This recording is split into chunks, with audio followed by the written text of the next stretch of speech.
민주평화통일 자문회의 제19기 베이징협의회 온라인 평화통일 아카데미 제3강 북한 1%의 모든 것에 사회를 맡은 하보이 간사입니다.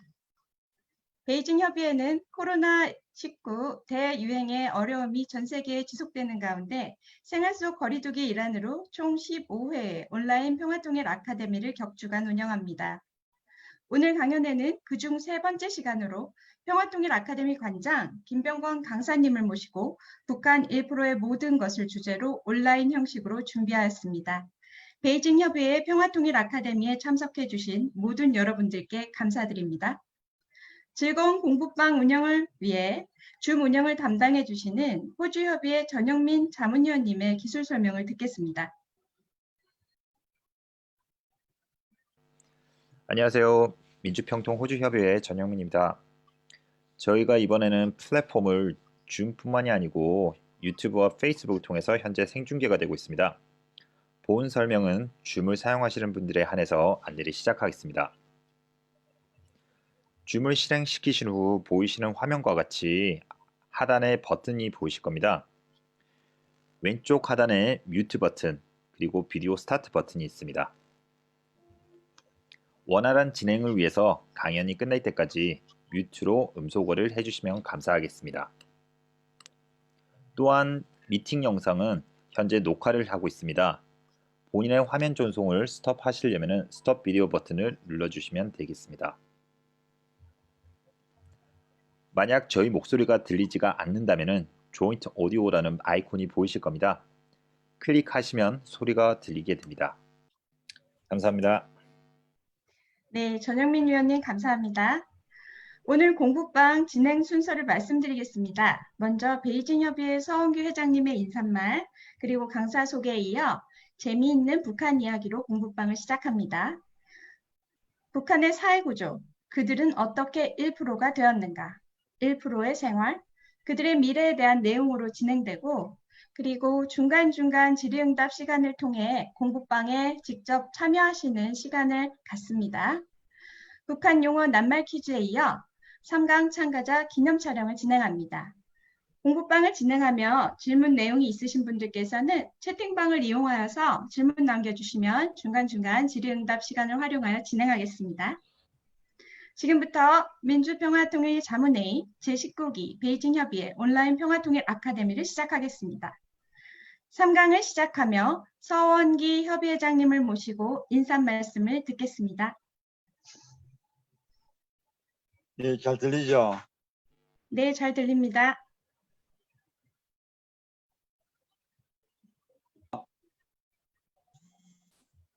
말씀하세요, 회장님. 지난 6월 25일은 6.25 전쟁 70주년 기념일이었습니다. 제가 맹동을 지나가다 보니까 그날 맹동에서는 반평화 집단, 즉 태극기 부대의 그 중국 오랑캐 하는 집회가 있었고, 저는 그 집회를 피해 가지고 수훈회관에서 열리는 그 한반도 중립화를 주장하는 사람들의 창립총회에 참석했습니다. 그 창립총회에서 감명 깊었던 거는 그 민족성악가 윤인숙 여사의 우리는 하나다 하는 노래였습니다. 그 윤인숙 여사는 윤희상 선생의 제자이기도 합니다. 그 민족성악이라는 부분은 아마 그 윤희상 선생이 우리 민족 독특한 그 성악의 한 분야를 만들었다고 알고 있습니다. 근데 그 전 노래 자체가 그냥 우리는 하나다 연속이었어요. 근데 그 우리는 하나다가 계속적으로 부르는데 참가했던 모든 사람들이 아주 감동적이었고 감명 깊었습니다. 그렇습니다, 여러분. 이 한반도 남과 북은 우리는 하나예요. 제가 중국에 살면서 보니까 그 어떤 일부 중국인들은 제가 한국에서 온 줄 알고 그 북한을 상당히 비판적으로 하는 얘기하는 사람들도 있습니다. 근데 저는 북한이 잘하건 못하건 북한을 욕을 하면 참 기분이 안 좋더라고요. 그래서 그 반박도 했습니다. 야, 북이 어때서? 이 세계에서 미국 무서워하지 않는 나라 북한밖에 더 있냐? 그 대단한 나라다. 너것도 미국하고 싸우기 겁내지 않느냐. 이러면서 그 중국 친구들은 농담도 하고 그랬습니다. 왜 우리가 그 북한을 요구하면 기분이 나쁘냐? 우리는 한 가족이기 때문이고 한 가족이고 한 형제이기 때문입니다. 우리의 형제를 남들이 나는 욕할 수 있어도 남들이 우리 형제 욕하면 참 기분이 나쁘거든요.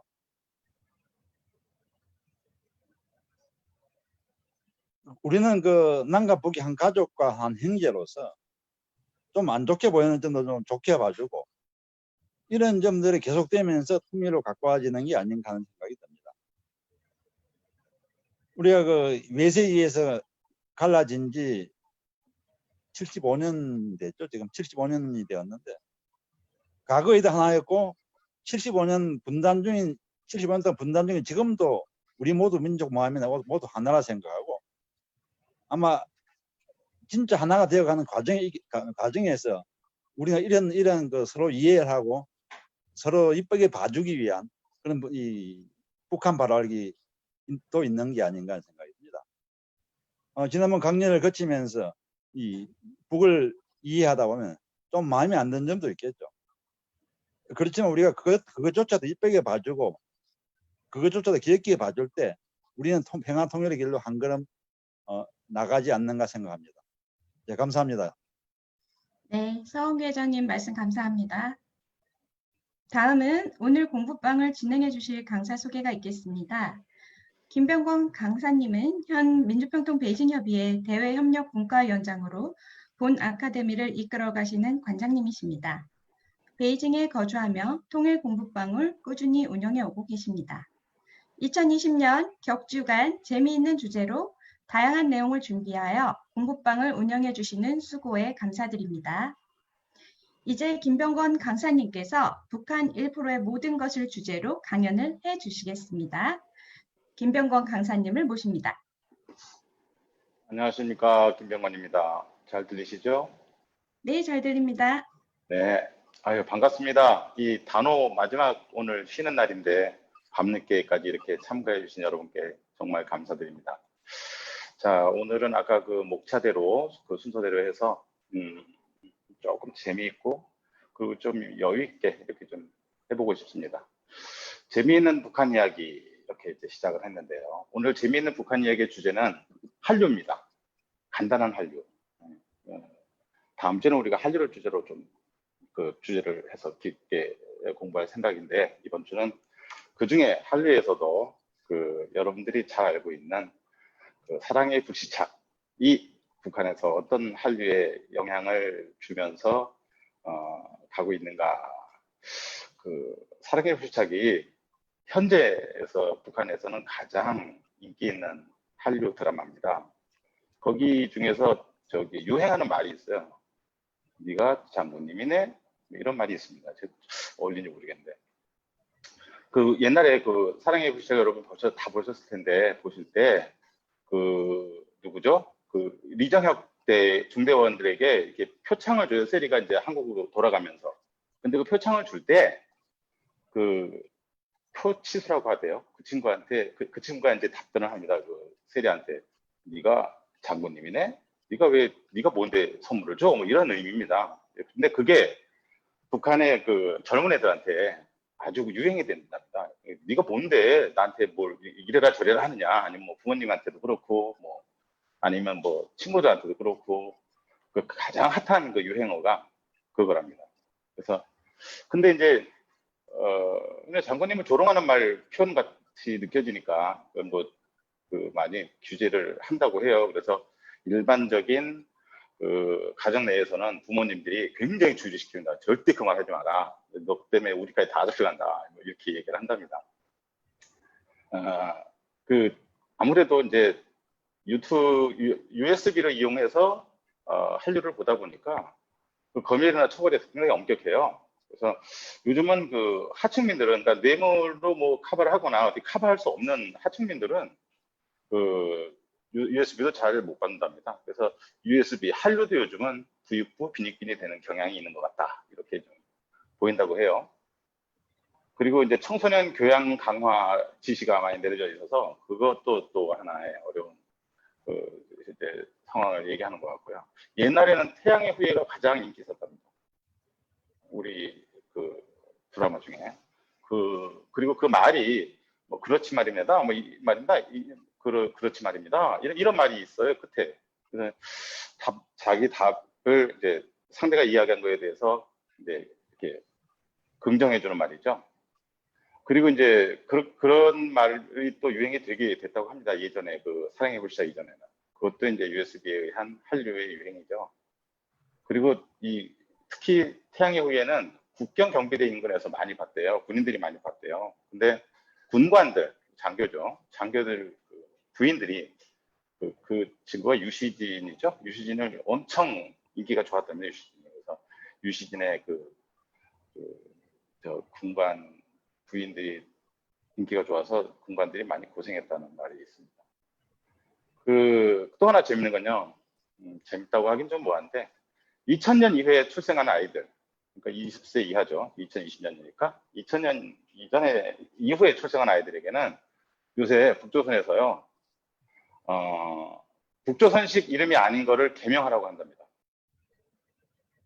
그러니까 이제 옛날에 뭐 이렇게 USB로 많이 한류가 유행하다 보니까 그 유행에서 이게 한국식 이름, 예를 들어서 뭐 체리, 수영이, 뭐 기나, 수연이, 세라, 표주, 다연, 뭐 이런 이름은 다 개명하라고 지시가 내려왔답니다. 청소년 교양 강화 차원에서.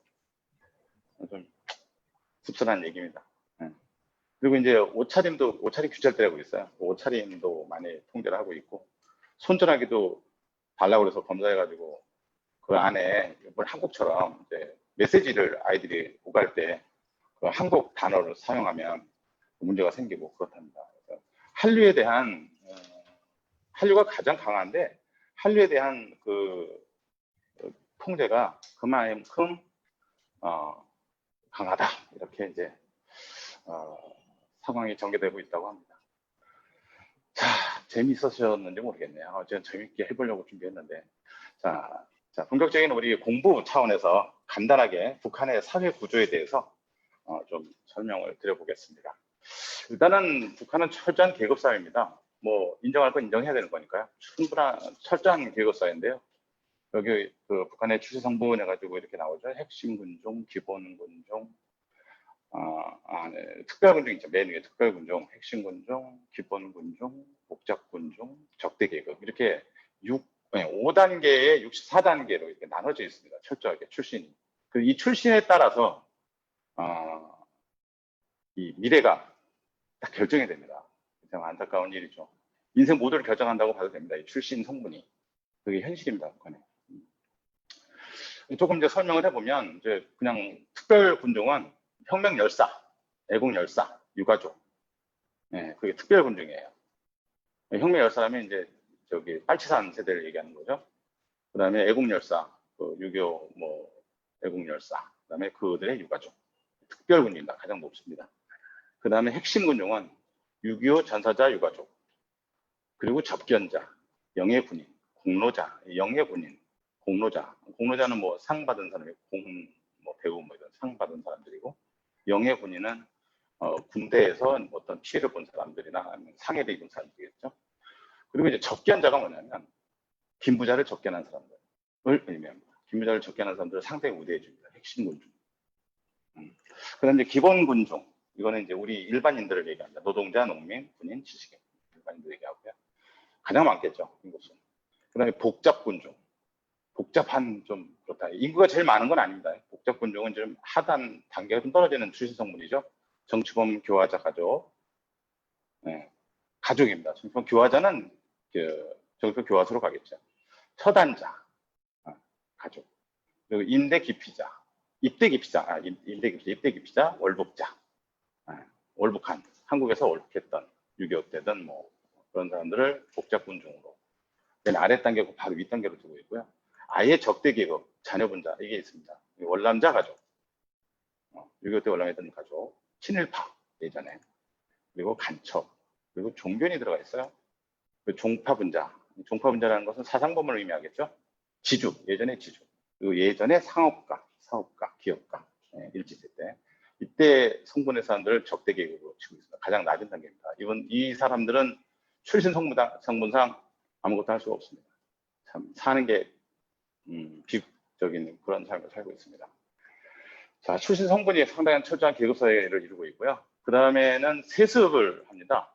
근데 세습이 여러분이 아시는 뭐 김부자의 세습 이렇게만 생각하실 텐데 그게 아닙니다. 모두가 세습합니다.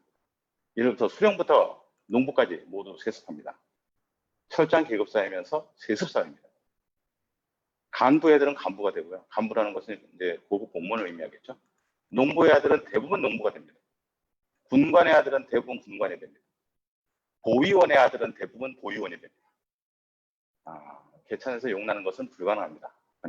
그래서 세습사회다. 그 다음에 또 하나 이제 코를 딱 끼고 있는 게 연좌제예요. 우리도 옛날에 연좌제가 좀 있었는데 3대를 보고요. 친가 8촌, 외가 4촌. 우리하고 똑같습니다. 옛날에 우리 친인척이라고 하면 외가 친가 8촌, 외가 4촌이라고 하죠. 사상범 처벌의 기준이 됩니다. 연좌제가.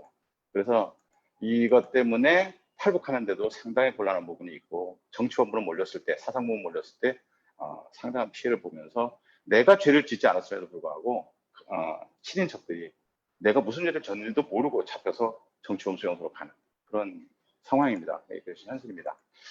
한국도 뭐 옛날에 연좌제가 좀 있었는데 요즘은 좀 거의 없어. 선거단체장 같은 경우는 요즘 아예 없지요. 요즘 뭐 태영호도 그렇고 지성호도 그렇고 뭐 탈북인이 국회의원이 되는 세상이니까요. 그래도 아마 국정원이나 뭐 장교 좀 군대에서는 아직도 좀 조사를 하는 것 같아요. 연좌제를 체크를 하는 거 하겠죠. 네, 그렇습니다. 그래서 지금 철저한 계급사회다. 네, 연좌제, 세습, 출신 성분으로 인생이 거의 결정된다. 그 다음에 이제 또 하나는 수령 중심 체제입니다. 수령이 이제 여러분들 다 아시겠지만 이제 중국도 그런데 북한도 그렇습니다. 정부가 있고 그 위에 군이 있고 맨 위에 당이 있죠. 그래서 그렇게 이제 파워의 순서를 갖고 있는 것은 아마 중국에 계신 분들은 대부분 이해를 하실 겁니다. 그다음에 이제 또 수령 중심 체제라는데 이제 이렇게 보시면은 뭐 왼쪽에 창건 군주소도 있고 이 창건 군주소가 뭐냐면 당의 법원이에요. 당원들에 대해서 어떤 조치를 취하는 그런 기관입니다. 당의 검찰이랄까요? 뭐 이런 곳입니다. 우리나라 기본으로 보면. 그래서 이제 복합적으로 이렇게 직접적으로 수령 중심으로 체제를 각 부서를 뭐 여기 보면 국가보위성, 인민보안성 이런 것들 내각, 외무성이 따로 있어요. 독특하게 내각에 들어가 있는 게 아니고 최고인민회의, 군대 이렇게 직접 다 수령 통치하는 구조를 갖고 있습니다. 대부분은 비서실에서 뭐 어떤 아이디어를 내겠죠. 당 3층 서기실 뭐 이런 데가 있다는데 거기서 이제 수령 중심 축을 하고 있고요. 이게 이제 왜 어렵냐면 이게 이제 어떤 부분이냐면 중국도 그렇죠. 법 위에 중국은 행정이 있습니다. 근데 있다고 저는 생각합니다. 근데 북한에서는 법 위에 교시가 있습니다. 수령님의 교시. 교시 위에 또 있어요. 방침이라는 게 있습니다. 방침은 뭐냐면 현재 김정은의 말이 방침이에요. 교시라고 하면 뭐 이전 김정일, 김일성이 했던 말에 대해서 따르라. 교시입니다. 네, 그런 것이 이제 순서가 법 위에 교시가 있고요. 교시 위에 방침이 있습니다. 한국엔 법대로 하죠. 모든 걸. 법이 다죠. 그 법 해석자나 법 집행자들이 가장 강하죠. 뭐 검사나 판사나 가장 강하죠. 요즘 좀 복잡한 부분이 있죠. 그리고 이 수령 중심 체제의 최후의 어떤 그 행동들이 생활총화라는 것으로 나타나요. 생활총화 여러분 들어보셨을 거예요. 교회 가듯이 일주일에 한 번씩 토요일 날 생활총화를 해요. 모든 어떤 소조 집단들이 모여서 토요일 날이 원래 쉬는 날인데 토요일 날 모여서 자아 비판을 시키고 그 다음에 아까 얘기한 교시를 강독합니다. 그러니까 교시에 예전에 김일성 수령이 이렇게 얘기했는데 이러다 하는 강독을 하고요. 그 다음에 현재 김정은 수령의 방침을 전달합니다. 그걸 매주 한 번씩 합니다. 근데 요새 자아 비판은 예전에는 당신 올라가서 A라는 사람 지적해가지고 올라가서 너 당신이 뭘 잘못했는지 비판해보고 스스로 비판하셔 이런 거였는데 요즘 그렇게 안 한대요. 요즘 그렇게 안 하고 조금 좋아져가지고 앞으로 당신이 어떻게 하면 잘할지 얘기해 주셔. 뭐 과거에 내가 당신이 잘했던 일이 뭔지 좋은 일 잘했던 일을 얘기하라고 한대요. 그래서 조금은 이제 좀 그렇게 변한 것 같아요. 그 다음에 이제 또 북한의 사회 구조를 이제 일단 알아야 이제 우리가 그 어떤 1%라는 것이 어떻게 구축되는지를 알 수 있기 때문에 지금 설명을 제가 드리는 건데요. 그 다음에 또 하나는 상호 감시 견제 통제입니다. 견제 통제의 나라입니다. 국가보위부 보시면 보안성, 군보위부가 따로 있어요. 그 다음에 당 책임비서, 당에서 내려온 사람. 그래서 이 네 개의 기관들이 각 소주, 각 조직에 를 다 통제를 하고 있어요. 그래서 예를 들어서 한 기업이 있다 치면 그 기업에 그 군 보위 지도원도 있고 국가 보위 지도원도 있고 정찰 총국 지도원도 있고 이래가지고 이 사람들이 모두 업무 내용을 상시 보고를 받아요. 그래서 거기서 각 라인별 어떤 그 결제를 받아야만 어떤 일을 할 수 있습니다. 기업체든 학교든 어디든 상당히 상호 감시 견제 통제를 하고 있다. 네, 그런 국가다. 이 세 가지 제가 말씀드렸던 요 북한의 사회 구조, 철저한 계급 사회이고 또 수령 주인 체계이면서 상호 견제 감시 통제를 만들어 놓은 사회이다 보니 참 뭔가 하기가 참 어려운 상황이 돼 있죠. 근데 그래도 뭐 그 안에서 나름대로 그네들은 또 어떤 자기네들의 어떤 삶은 뭐 사회적인 삶은 그냥 유지를 하게 있어요. 저희는 잘 이해하기 어려운 부분이긴 하지만 예 그렇습니다. 여기까지가 제가 일단 북한의 기본 사회 구조에 대해서 말씀을 드렸고 우리 사회자님 질문 나온 게 있나요? 네, 지금 채팅창에 질문은 없으신데 혹시 여기까지 들으시고 질문 있으신 분들 이렇게 손 들어주시면 직접 질문하실 수 있게 조정하겠습니다. 자, 질문이 시간상 없으면 우리 다음번 질문으로 넘어가서 일단 진행을 하는 걸로 하겠습니다. 네, 질문 네. 없으신가요? 네. 예, 그러면은 다음번 그들은 어떻게 1%가 되었는가 부분 말씀 시작하시겠습니다. 자, 그러면 우리가 오늘 주제가 북한의 1%. 북한의 1%가 아까 그 사회 구조에서 제가 말씀드린 것처럼 나오는 것이 당연히 권력층이 대부분 1%입니다. 권력층에는 크게 나눠서 당 간부, 군관, 장군급 정도 되는 군관이겠죠. 그다음에 내각 어떤 기관의 그 고급 공무원들 이런 게 이제 군 권력층들이 이제 1%에 들어가 있고요. 그다음에 이제 최근 들어 뭐 최근은 아니고 한 30년 전부터 장마당, 고난행군 이런 결과로 돈주들이라는 게 생겼죠. 돈의 주인, 돈주. 북한도 이제 돈이 모든 것을 결정할 수 있는 시기가 되어서 상황이 되어서 돈주들이 1% 안에 들어가 있습니다. 그 1%라는 기준은 상당히 자유롭게 생활할 수 있는 북한 내에서 그러면서 또 영도들이라고 볼 수도 있죠. 네, 그런 사람들입니다. 네, 간단하게 좀 설명을 드려보면 당 간부, 권력층 중에 당 간부. 이 세력 집단이 되어 있는데요. 봉화조라고 있어요. 봉화조. 최고의 층 자제입니다. 8.73 자제이고요. 북한 경제를 좌우하는 세대들입니다. 김정은과 호영, 호재할 수 있는 사이 정도 된답니다. 수입은 주로 이제 외화벌이 그다음에 39호 경제라고 김정은의 어떤 통치자금 경제를 운영하고 있는 부분이고 마약이나 무기 밀매 이런 걸로 수입을 갖고 있답니다. 왜 봉화조라고 하냐면 그네들이 거주하는 거주 지역이 봉화역 인근이랍니다. 평양 시내. 근데 왜 봉화역이 왜 인기가 좋냐면 이게 좋은 지역이냐면 거기에 평천 화력발전소라고 있어요. 그 인근에 평천구역인데 평천구역 봉화역 인근이에요. 그 북한에는 평양에도 지금 그 히터가 안 들어와요. 히터는 있는데 뜨거운 물이 안 들어와요. 그러다 보니까 뜨거운 물이 들어올 때가 있어요. 늘 들어오는 데가 이 평천 화력발전소 8km 내외 지역이 늘 들어온답니다. 거기에 이 아파트에 거주를 한답니다. 그래서 이름이 봉화조래요. 봉화역의 인근입니다. 또 하나는 이제 단가분들이 어떤 세력 집단을 갖고 있는 게 용남산주라고 있어요.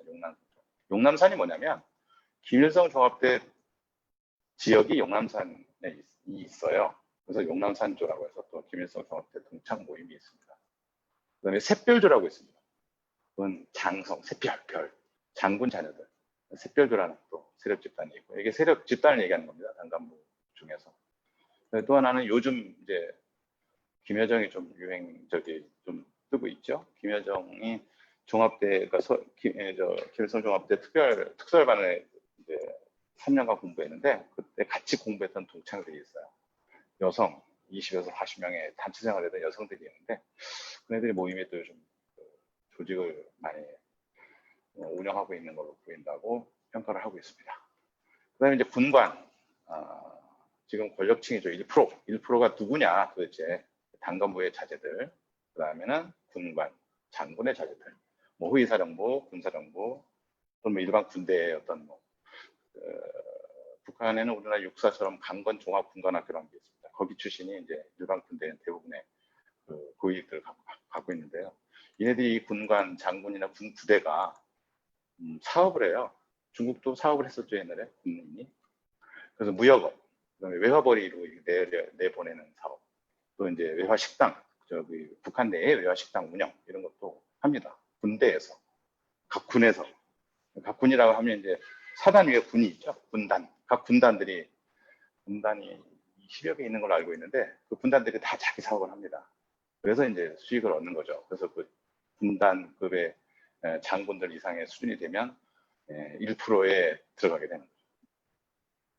그 다음에 이제 내각이 있습니다. 내각 내에 이제 국가보위부, 뭐 안전부, 감찰기관, 뭐 외교관도 있고요. 또는 군당, 도당 책임비서 이런 이제 우리 같은 도지사 뭐 이런 수준의 사람들이죠. 이분들이 이제 내각은 뇌물을 받습니다. 뇌물을 많이 받습니다. 외교관들은 밀무역을 많이 합니다.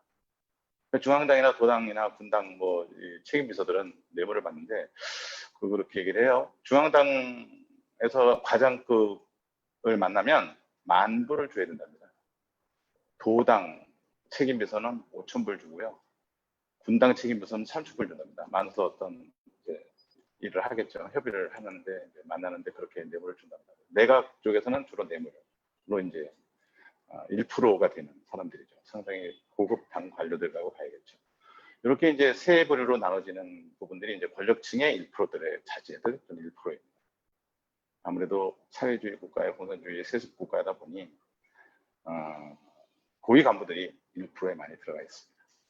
그 다음에 이제 우리가 주시하는 부분이 이제 돈주, 아까 얘기했던 돈주들이 이제 많이 그 1%에 소속되어 있는데 1%라고 평가할 수 있는데 이네들은 장사하시고 사업하시는 분들이죠. 기업체를 운영하는 사람들. 그 다음에 장마당의 거상의 어떤 그 뒤에 대부업을 하는 사람들. 또 무역상. 대부분 이제 대중 밀무역을 하는데 무역상들 이런 사람들이 돈을 많이 벌었어요. 그리고 그 돈을 많이 번 것을 갖고 있다 보니 1%가 된 거죠. 그래서 이제 우리가 볼 때 돈주가 이제 1% 내에 그 돈을 대부분을 갖고 있는데 이 돈주의 기준을 보면 10만 달러 이상 갖고 있는 사람이래요. 그래서 이제 5,000명 정도 된답니다. 그리고 그게 이제 금액으로 따지면 뭐 되겠죠. 돈주의 조건이 뭐냐면 일단은 이제 돈주라는 사람들은 권력층하고 가깝지만 권력층이 아니었던 사람들이거나 또는 권력층의 인척이었던 사람들입니다. 그네들이 이제 사업을 해서 장사를 해서 신용과 관시와 정보와 자금의 어떤 네트워크를 만들어가지고 그래가지고 장사를 해서 돈을 번 사람들이죠. 거의 뭐 북한에서 어떤 사업이라는 것은 거의 독점적일 수 있기 때문에 상당 수익을 얻었겠죠. 그네들의 성장 과정을 보면 1차로는 무역, 서비스업 또는 뭐 장사, 밀무역 이런 것들 했어요. 고난의 행군시의 개인 사업이 이제 많이 증가했죠. 그래서 김정은의 지시가 있어서요. 그 어떤 지시가 있었냐면 2012년에 그 바로 영도가 되자마자 국방 관련 사업을 제외하고는 개인 투자를 다 허락했어요.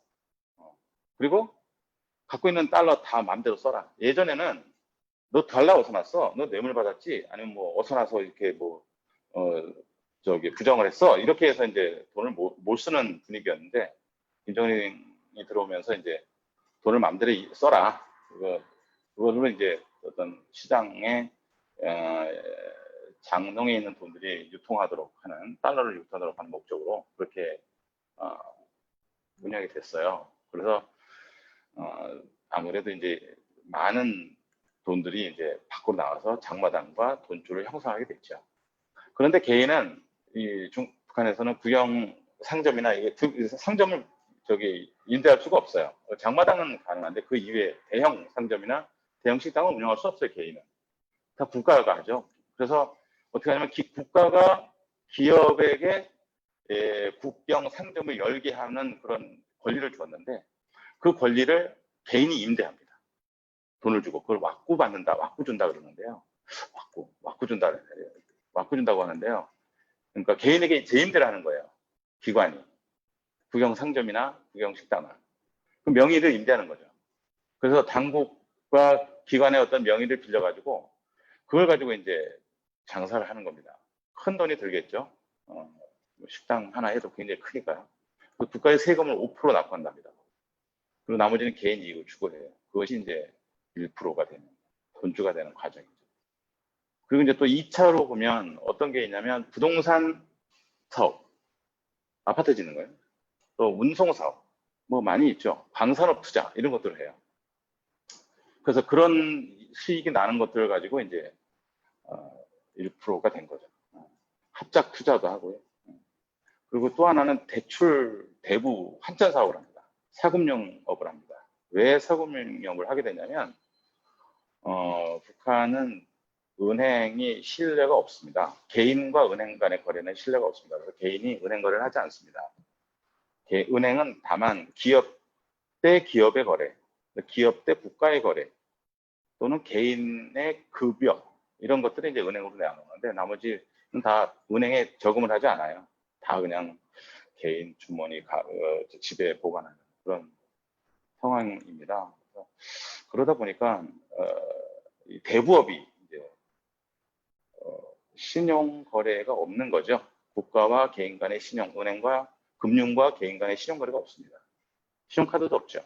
전자카드는 있어도. 전자카드는 그리고 선불형입니다. 신용이 없는 나라이다 보니 신용에 관련된 것들은 현재는 앞으로 발전시켜야 될 부분인데 지금은 없다. 그리고 그렇게 이제 보면 1%의 구성이 어떻게 되냐면 권력형 1%가 있습니다. 중앙당 간부, 고위부, 안전부, 군 간부 뭐 이런 사람들. 그다음에 무역을 해서 한 무역형 1% 사람들이 있죠. 외화벌이를 했거나 외화벌이 상사원이었거나 외교관이었거나 뭐 그런 사람들. 그다음에 시장형 장마당 도매상 위주의 장마당 시대에 돈을 모았던 장마당에서 돈을 모았던 사람들. 그런 사람들이 이제 1%를 구성하고 있어요. 그런데 그 1% 중에 돈주의 경우는 당국의 단속이나 통제 또는 이런 것들이 또 굉장히 중요합니다. 그네들과 같이 하지 않으면 사법, 검찰, 보위 이쪽 쪽에 같이 하지 않으면 불법이 많이 횡행하는 게 사업이기 때문에 차후에 자기가 크게 당할 소지가 있기 때문에 그네들과 많이 연계를 갖고 있죠. 이게 이제 1%가 어떻게 구성됐나? 크게 보면 권력 그리고 돈주들이 북한의 1%를 형성하고 있습니다. 여기서 잠시 한번 여러분 돈주에 대한 동영상이 있는데요. 한번 5분 정도 한번 보시고 다시 진행하도록 하겠습니다. 동영상을 틀어주시죠.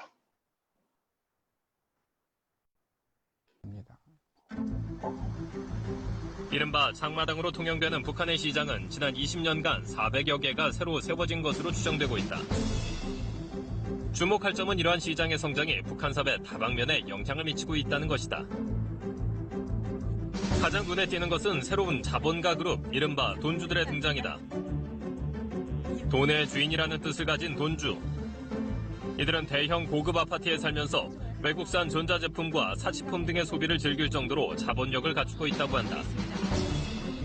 중요한 것은 이들의 막강한 자본력이 북한 경제에 비공식적으로 침투되는 걸 넘어 경제 기반을 좌지우지할 정도로까지 성장하고 있다는 것이다. 해외 투자 돈주가 있고요. 국내에 여러 산업 시설이라든지 상업망, 그다음에 부동산 이쪽에 투자하는 그런 내수 지향적인 그 돈주라고 그렇게 이제 구분할 수가 있는데요. 이 돈주들이 이렇게 없으면 북한에서는 아무것도 투자할 수가 없는 그런 지경이기 때문에 북한에서 돈주는 곧 굉장히 막강한 경제적인 권력을 갖고 있다라고 할 수가 있습니다. 평양을 중심으로 한 북한의 최근의 모습들이 보이죠. 그러면 이제 평양의 외관이 달라진 걸 봅니다. 현대적인 건물이 엄청나게 많이 들어섰죠. 그런데 돈주라는 존재가 없었으면은 그건 불가능합니다. 실제로 그런 것을 짓는데 국가 자금도 들어갑니다만은 돈주들의 자금이 꽤 많이 들어갑니다. 배급 체계가 붕괴된 초기 시장을 통해 장사는 물론 고리대금업과 밀수 등으로 돈을 모은 돈주들. 김정은 시대에 들어서는 기관과 기업소의 자율 경영권이 도입되는 등 시장화와 사유화 경제가 확대되면서 돈주의 수도 늘고 자금력도 커졌다는 평가다. 따라서 최근 북한 경제의 흐름은 곧 돈주들의 자금 흐름이라고도 볼 수 있다는 것이다. 대북 제재가 되면서 지금 석탄이라든지 철강석, 수산물 등이 지금 이 수출이 지금 안 되고 있습니다. 거기에 투자했던 돈주들이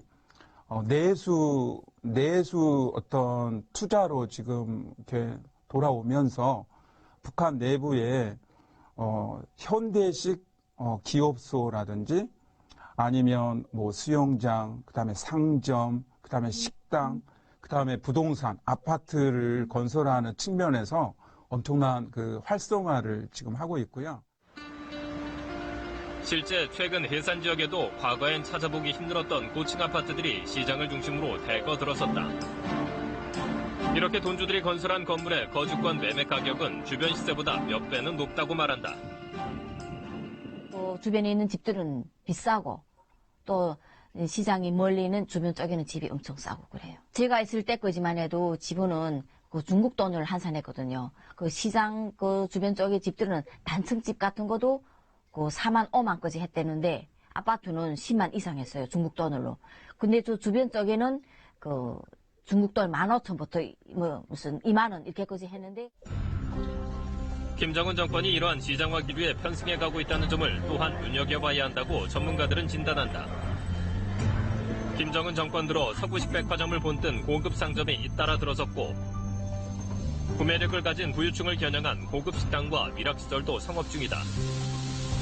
여기에다 국영 상점들도 시장화에 본격 뛰어든 모습이다.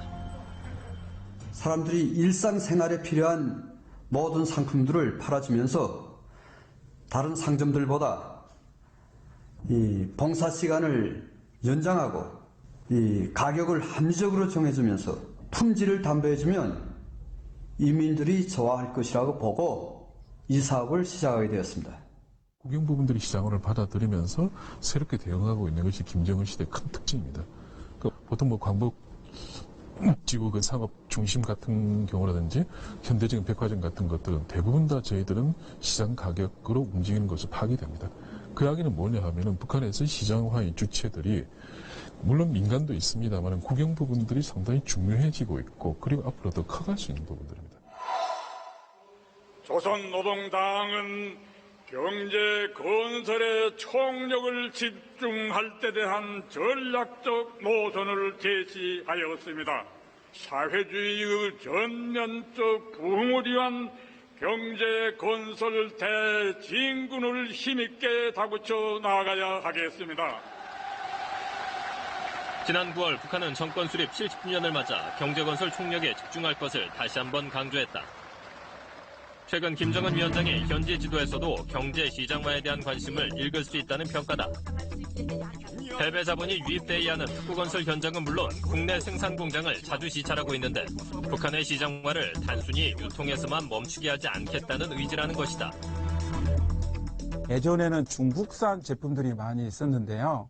현재는 북한 내에서 만든 제품들이 60%, 70%가 넘어요. 그런 걸 보면 돈주들이 일상생활에서 쓰는 생활 필수품을 만드는 공장 기업소에 그만큼 돈을 투자를 했다라는 거고요. 이렇게 시장화가 유통 중심의 시장화, 그 다음에 생산 중심의 시장화. 나중에는 이제 그 어떤 자금, 금융 중심의 시장화로 흘러가는데요. 지금은 어떻게 생산 중심의 시장화로 흘러가고 있는 것이 굉장히 고무적이라고 생각할 수가 있습니다. 지난 20년 주민들의 생계를 책임지던 장마당에서 시작해 거대 자본까지 형성될 정도로 발달한 북한의 시장. 이젠 김정은 위원장과 북한 정권 역시 시장화를 정치에 활용하는 단계로 가고 있다는 평가가 나오는 만큼 북한의 장마당 그리고 돈주들의 역할이 앞으로 북한의 정치 사회 전반에 어떠한 변화를 가져올지 주목된다.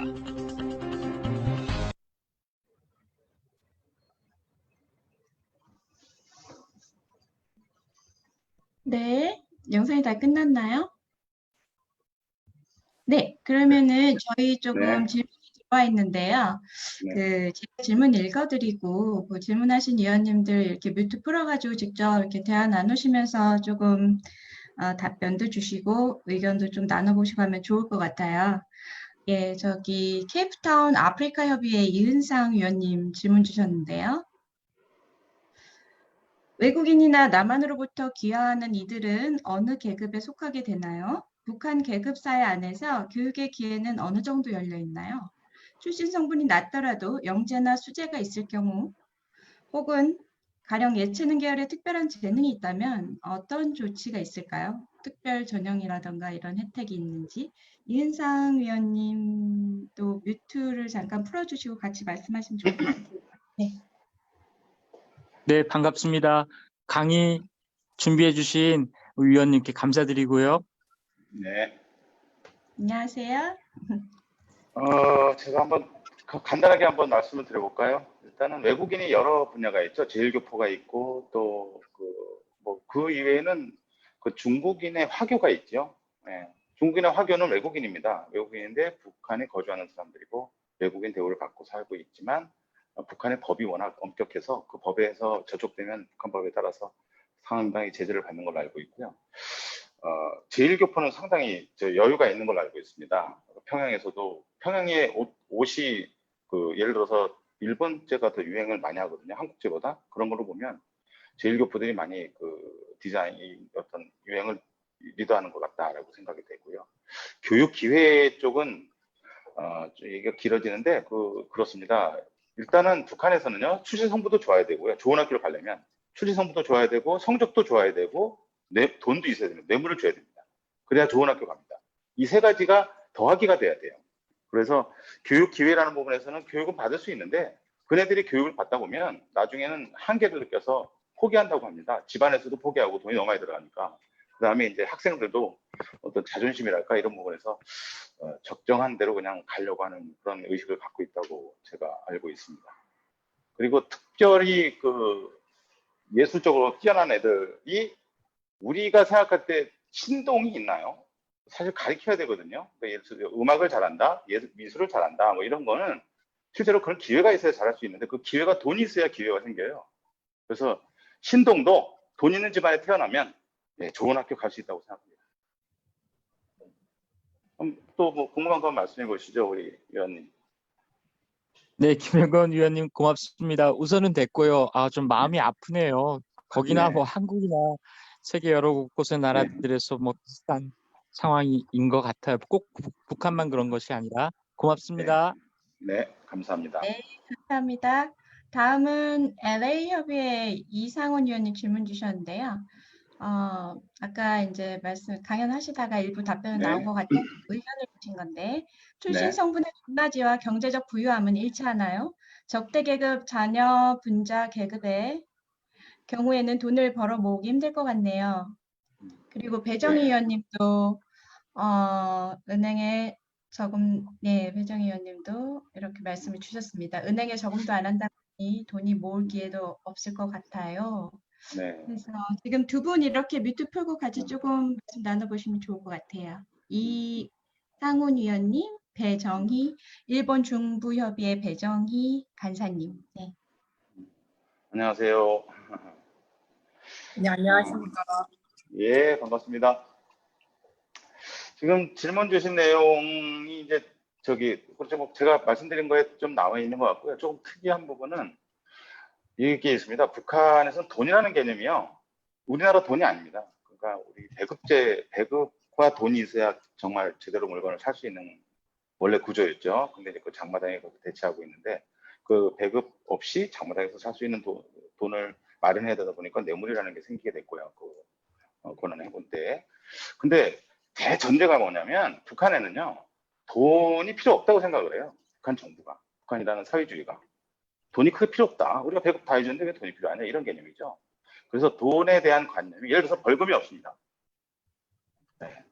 저기 노동교화 뭐 이런 식으로 가지 벌금이 없습니다. 그러니까 돈에 대한 개념이 조금 우리하고 다른 의식이 있어서 근데 이제 지금 장마당과 또 시장 경제가 들어가면서 돈이라는 개념이 일반 인민들에게 생기게 됐죠. 네. 그 정도로 제가 답변하고 싶습니다. 그러면은 그 아파트 같은 경우도 배급을 네. 해주는 거예요? 아니면 다 주죠. 담보 같은 식으로 받아서 뭐 들어갈 수 매도가 가능한 건가요? 예, 배정을 받고요. 그 배정받은 걸 매도합니다.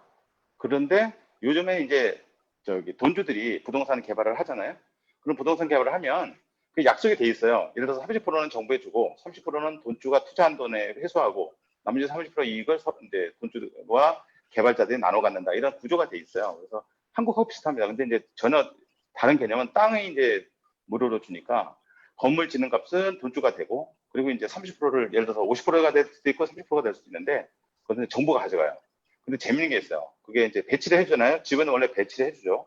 김일성 종합대 교수들의 경우 최근에 여명거리인가요? 제가 이름을 헷갈리는데 거기 30층 45층짜리 고층 건물을 4,200채 였어요. 그 4,200채를 통째로 대학교 교수들에게 모두 나눠줬어요. 그래서 그분들이 흥미했답니다. 근데 그럼 그 아파트를 나눠주면 그 분들이 예전에 살던 건 어떻게 하느냐? 그거는 회수해 갑니다. 자기네가. 그런데 이제 거기서 이제 회수 안 당하려고 자식한테 넘겨주고 자기네 이 집에 들어오고 뭐 이런 식으로 했다가 나중에 큰 해를 당한 경우도 있고 그렇습니다. 네, 간단하게 말씀드렸습니다. 네. 감사합니다. 네, 네. 감사합니다. 감사합니다. 그리고 지금 질문 하나만 더 받고 다음 네. 내용 가시면 좋을 것 같은데요. 네. 비신협의 김병주 위원님이 질문 주셨어요. 계급이 있는 사회인데 그럼 북한에도 선거제도가 있나요? 네이버 검색해보니 북한 정식 명칭이 북조선 민주주의 인민공화국이더라고요. 경제적인 부를 얻은 사람들이 선거제도를 통해 권력으로도 진출이 가능한지 궁금하네요. 질문 주셨습니다. 김병주 의원님도 뮤트 좀 풀어주시겠어요? 예, 안녕하십니까. 아이고, 예, 총무님. 반갑습니다. 아주 좋은 질문 주셔서. 예, 너무 감사합니다. 예. 제가 예. 좀 선거 제도에서 우리처럼 누가 뭐 갑자기 나타나기는 어렵죠. 그죠? 왜냐하면 기본적으로 당에서 정한 사람을 찬반 투표하는 선거입니다. 우리나라 네. 3명이 경쟁하는 게 아니고요. 그러니까 중앙당에서 지명한 사람이 있어요. 그것을 찬성할래 반대할래 그리고 투표는 해요. 찬성 반대. 예, 그런데 정기적으로 뭐 4년에 한 번 이렇게 투표를 하는데 그 투표하는 날이요. 정보 입고 아침부터 줄 서서 이렇게 기다린답니다. 선거 대기한답니다. 그 마을 사람들이, 동네 사람들이. 그래서 호명하는 수소에 따라서 이렇게 투표를 한대요. 근데 그러면 이제 그 투표를 하는 게 뭐냐? 찬성할 거냐, 반대할 거냐? 당 중앙에서 내려보낸 어떤 당 책임 비서나 이런 사람들을. 그래서 투표를 하는데 거의 뭐 100% 찬성이죠. 뭐 찬성 반대니까. 우리나라 그 개헌 투표하는 비슷한 거죠. 찬성 반대. 그리고 또 재밌는 거 있어요. 선거에서 학교 있죠. 학교. 초등학교, 중학교, 고등학교, 대학교. 거기도 선거 없어요. 우리나라도 옛날에 70년대는 선거 없어서 선생님이 지명했죠. 여기가 그렇습니다. 선생님이 지명합니다. 반장 선거는 없습니다. 그리고 또 분단위원장이라고 그래요. 또 반위원장이라고 하고 반장은 반위원장. 대학교 과대표도 있어요. 근데 과대표도 지명합니다. 교수가. 과대표의 이름이 뭐냐면요. 초급단체 비서입니다. 그게 과대표입니다. 대학교 과대표가. 그래서 선거는 있는데 찬반 투표만 한다. 경쟁 투표는 없다. 그리고 당연히 그 위에서 내려오는 중앙에서 내려오는 사람 지명한 사람을 하는 거기 때문에 어떤 새로운 세력이 선거에서 승리한다는 것은 불가능한 얘기입니다. 사회주의 구조, 북한의 선거제도 구조 내에서는 불가능합니다. 예, 말씀 한번 해보시죠. 예, 감사합니다. 예, 잘 들었습니다. 너무 제가 말을 빨리 했나요? 천천히 해야 되나요? 아닙니다. 마음이 예. 급해가지고. 예. 재밌네요. 네. 자, 그럼 진행할까요? 네네. 그러면은 다음 1%의 생활에 대해서 계속 말씀해 주시고, 예. 강의 들으시면서, 내용 들으시면서 질문 있으신 분들 계속 이렇게 좀 남겨주세요. 그러면은 이 1%의 생활 끝나고 다시 또 질의응답 시간 진행하겠습니다. 네.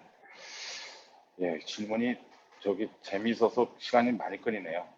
일단 1%의 생활, 자, 1%가 어떻게 살고 있는가 재미있게 한번 들어보시죠. 일단 달러 파워가요. 달러. 북한 내에서는 달러는 전지전능의 존재입니다. 현재는. 그리고 북한 지폐는 있는데 최고가가 5,000원짜리인데요. 화폐 가치가 없습니다. 거의. 예. 옛날에 달러를 처음 북한에서 접한, 그러니까 일반인이 접한 게 68년 1월에 푸에블로호를 납포했어요. 원산 인근에서. 그때 그 푸에블로호에 달러가 엄청 많았답니다. 뭐 되게 큰 돈이 있었는데 그거 다 쓰레기라고, 미 제국자들의 쓰레기라고 태워버렸답니다. 지금 보면 원통한 일이죠. 전지전능의 달러라는 게 존재인데, 이게 왜 달러가 이제 쓰이게 되냐면요, 이런 거예요. 우리 전에 강의 때 왜 장마당 시세, 달러 시세가 있었죠. 그 달러 시세가 80배 뭐 해가지고 뭐 8,000원 내외 이렇게 1달러가 북한 돈으로. 근데 여러분 생각해 보시면 아파트를 한 채 살려면요, 고급 아파트를 살려면은 북한 지폐가 5,000원짜리면은 엄청나게 들어가요. 근데 100불짜리로 주면, 달러로 주면 큰 부피가 아니어도 줄 수 있죠. 왜냐하면 이게 은행 거래가 안 되다 보니까. 그래서 이제 달러가 필요성을 갖게 되고요. 그래서 고가 구매, 아파트라든가 뭐 차라든가 이런 것들 구매할 때는 이제 달러로 한다. 그다음에 이제 여행 갈 때의 경우는, 북한 여행할 때는 반드시 100달러보다는 1달러짜리를 많이 가져가라는 얘기가 있습니다. 그만큼, 또는 위엔화를 소지하면 되겠죠. 작은 돈으로. 그러면 그게 이제 많이 좋은 쓰일 수 있는 거예요. 100달러짜리 가져가면 이제 고가하다 보니까 쉽지 않죠. 쓰기가. 나눠서 써야 되는데, 잔돈 받아야 되는데, 또 엄청난 가방 안에 북한 돈 들고 다녀야 되는 정도로 될 상황이, 소지가 생길 수 있어요. 근데 달러의 출처를 보면, 뭐 달러가 이제 전지전능한 존재인데, 출처가 뭐 어디겠어요? 수출해서 번 외화겠죠. 또는 외화벌이 상들이, 수출이 여러 가지죠. 무역이 뭐 무기 판매도 있고, 광물 판매도 있고, 뭐 경공업 판매도 있고, 또는 임금 가공도 있고. 그래서 달러를 받게 되고, 또 이제 외화벌이, 우리 여기도 옥류관 이제 뭐 식당도 하고 뭐 여러 가지 운영하니까 거기 외화벌이에 달러가 이제 들어오게 되죠. 유입이 되죠, 당연히. 그러면 이제 북한 내에서는 뇌물은 다 달러로 준대요. 북한 돈 안 줍니다. 네. 그리고 이제 외화상점, 외화식당, 뭐 외화유시장이라고 하죠. 뭐 무스대 놀이장 뭐 이런 거.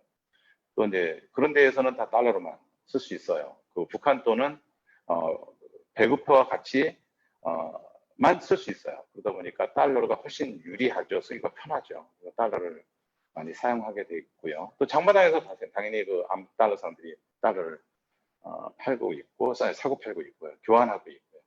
그렇습니다. 달러가 이제 북한에서는 전지전능한 신격화된 돈입니다.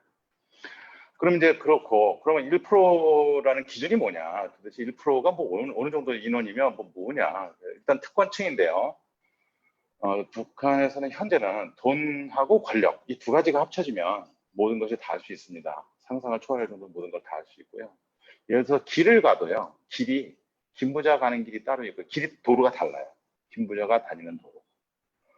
권력층이 다니는 길도 다릅니다. 인민들이 다니는 길도 다릅니다. 뭐 우리 같으면 옛날에 본다면 뭐 좀 시골길, 시장길은 인민길이고요. 대로에 차량만 갖고 다니는 게 간부들이고요. 특권층이고요. 김부자는 아예 길이 다르답니다. 그런 계층 사회를 갖고 있는 거죠. 1%이지만. 하여튼 1%는 특권층이고요. 재산 규모가 10만 달러 이상을 보더라고요. 14년도 조선일보 기준인데 10만 달러 이상을 갖고 있는 사람을 1%라고 본대요. 우리나라 돈으로는 1억 2천만 원 정도 됩니다. 그런데 이 인원이 24만 명 정도 된다고 해서 우리가 1%라고 얘기합니다. 이 정도로 갖고 있는 사람이 14년 현재 24만 명 정도 된다라고 이제 조사가 돼 있어요. 이거 제가 어떻게 조사했는지는 모르겠는데, 그리고 이제 우리나라하고 비교해 보면 중국이나 한국에 비해 한국 한 100억 원 뭐 정도 돼야 1% 안에 들어갈까요? 그건 잘 모르겠네요. 미국은 밀리언웨어라고 하죠. 중국도 한 1억 원 정도 돼야 1% 될까요? 한 700만 달러 이 정도 돼야 되는데, 의외로 북한은 그렇게 크진 않아요. 경제 규모가 있고 수준이 있다 보니까 10만 달러면 됩니다. 1억 2천만 원. 우리도 어쩌면 거기 가면 돈주가 특권층일 수도 있을 것 같아요. 1억 2천만 원이라면. 아주 큰 돈주는 2억 원, 100만 달러 이상이면 큰 돈주랍니다. 굉장히 큰, 정말 뭐 재벌 같은 정도의 생활을 누리고 있는 사람들이라고 합니다. 그래서 대충 24만 명 정도의 10만 달러 이상을 갖고 있는 사람들을 특권층 1%라고 합니다. 그네들의 생활을 보면 일단 지갑에 현금이 있죠. 1,000달러 이상의 현금을 갖고 있다. 월 지출이 10,000불 이상이 됩니다. 하나로 한 1,200만 원. 작지 않습니다. 우리나라도 1,200만 원 쓰기 월급 받는 사람 입장에서는 좀, 근데 얘네들이 그래요. 아주 뭐 대단히 써요. 외화식당에 왜 상점만 쓰고요. 의식주는 100% 수입산만 이용한대요. 얘네들은 일본산, 한국산, 뭐 그리고 음식은 배달 받아서 먹고 뭐 그런 식이에요. 뭐 놀이 외화 쓸 수 있는 경마장 가고 문수대 물놀이장도 가고 해당학원도 가고 뭐 그렇게 쓰는 거죠. 그리고 인테리어나 집의 인테리어나 집 아파트도 상당히 고급이겠죠. 그리고 최근에 이네들이 평양에 잘 살려 하지 않는답니다. 왜냐하면 평양이 정치적으로 통제가 좀 심하죠. 다른 지역보다 심합니다. 그리고 재산 몰수 가능성이 크대요. 잠깐 노출이 되니까. 그래서 평양 근교, 뭐 평성 뭐 이런 도시에 우리나라 같은 경기도, 서울시가 아니라 경기도 이 정도 도시에 그 전원주택을 짓고 고급 전원주택을 짓고 별장처럼 짓고 거기서 살려고 하고요. 또 이제 특구가 있는 지역, 신의주나 원산이나 나진이나 함흥이나 청진이나 이런 데에 거주하는 경우가 많이 있다고 하고요. 그래서 대체로 거주는 가장 많은 건 평양이 있지만 요즘은 평양이 좀 자유롭게 살려고 하다 보니까 좀 불편한 부분이 있어서 조금 외대하고 살려고 하고 별장을 두고 살려고 한답니다. 그 다음에 이제 1%는 그럼 어떻게 사는가, 특권층의 자녀들을 보면요. 좀 문제가 있습니다. 갑자기 이제 사회주의에서 자본주의가 들어오다 보니까 사회주의 정신에 관심이 없대요. 통제가 안 되는 거예요. 사회주의 정신에 관심이 없고요. 부모 말이 가장 무섭답니다. 돈을 부모님이 주시니까. 그래서 부모 말이 가장 무섭다. 그리고 뭐 어떻게 뭐 조금 잘못하고 잡혀가면 다음날 나온다. 부모 백으로. 이게 권력이죠. 그리고 기존 체제를 유지하기를 원한답니다. 현재의 체제를. 그런데 현재는 뭐 1%에게는 풍요로울 줄 몰라도 99%에게는 아주 힘든 생활을 하고 있죠. 참 문제죠. 군대를 이제 우리 젊은 세대 얘기하는 거니까 이제 군대를 가잖아요. 근데 군대를 황제복무해요. 황제복무보다 더 심해요. 어떤 정도냐면 서류상으로 부대에 서류상에 등록을 해놔요. 그리고 군대 그 장교들에게 뇌물을 주고 실제로는 자택복무합니다. 집에서 복무하는 거예요. 자택복무. 서류를 등록을 해요. 부대에 등록해놓고. 그리고 대학 공부하고 대학생 행세하고 돈이 있는데. 그래서 이제 3, 4년 동안 그렇게 하다가 부모가 다시 데리고 온대요. 끌어온데 와서 의탁생이라고 해갖고 대학에도 가고 입당하고. 원래 이제 나중에 교육 공부할 때 할 텐데 북한은 고등학교 졸업해서 70%는 군대를 가고요. 30%는 직학생이라고 해서 바로 대학을 갑니다. 똑똑한 애들은. 군대 가는 애들이 그렇게 되는 거죠. 뭐 똑똑한 애들이야 뭐 1%가 아니어도 대학은 갈 수 있는데 그 유지가 어려워서 그렇지. 그리고 또 하나 큰 문제가 있어요. 이 최고 엘리트 계층 특권층 1%의 자제들도 그렇고 마약을 돈이 있으면 다 한답니다. 북한에서는 마약을. 그래서 마약도 지금 앞으로는 큰 문제입니다. 그래서 그 1%의 간부 자녀들이 예를 들어서 데이트를 하거나 또는 휴일을 뭐 하는가라고 볼 때 이제 아까 말씀드린 그런 의식이다 보니까 그냥 하고 싶은 대로 놀자. 그리고 이제 돈은 유교 관념이 있어서 예전에도 우리도 그랬는데 대부분 남자가 낸답니다. 그리고 이네들이 하루 평균 쓰는 게 데이트한다 그러면 하루에 500불 쓴대요. 500불이면 우리나라에서 60만 원이면 작은 돈이 아니죠. 그 정도 쓴답니다. 그리고 꼭 차를 타고 다닌답니다. 왜냐하면 어떤 걸어다니다가 규차대에 걸리면은 아주 복잡한 문제들이 많이 생기니까 복장 자유 문제 뭐 이런 거 해요. 그리고 택시만 타고 다닌답니다. 아니면 자가용만 타고 다니는 그런 뭐 꼭 자가용이 있어서가 아니라 이래야 하면 어떤 규제를 피할 수 있기 때문에 그렇게 다니고 있고요. 외화식당에 가서 주로 먹죠. 냉면 예를 들어서 5달러 내외 외화식당의 경우 해당어가 평양민족식당 뭐 이런 것도 있는데요. 그리고 그 안에 외화식당 안에 다 있어요. 노래방. 그리고 뭐 해당어간 같은 경우는 뭐 사우나. 아까 우리 사진에 보시면 당구 치는 모습이 사우나 복 입고 당구 치고 있거든요. 그 안에 볼링장, 당구장 다 있답니다. 목욕탕, 뭐 사우나 안에 있고 수영장도 있고 빙상장도 있고 그래서 거기서 이제 즐기는 거예요. 데이트하고 저녁에는 이제 놀이공원이나 뭐 능라도 공원 가서 이제 놀고 이런 정도 시스템으로 움직이고 있는데 그것을 일반 인민들은 1년에 한 번 할 걸 이네들은 거의 매주 한다는 차이 정도인 것 같습니다. 그렇게 생활하고 있다.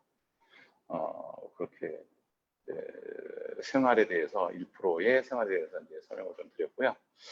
자, 또 이제 중간에 질문이 있을까요? 나온 게? 사회자님? 사회자님? 마이크 안 나옵니다. 네, 마이크 안 나와. 풀었습니다.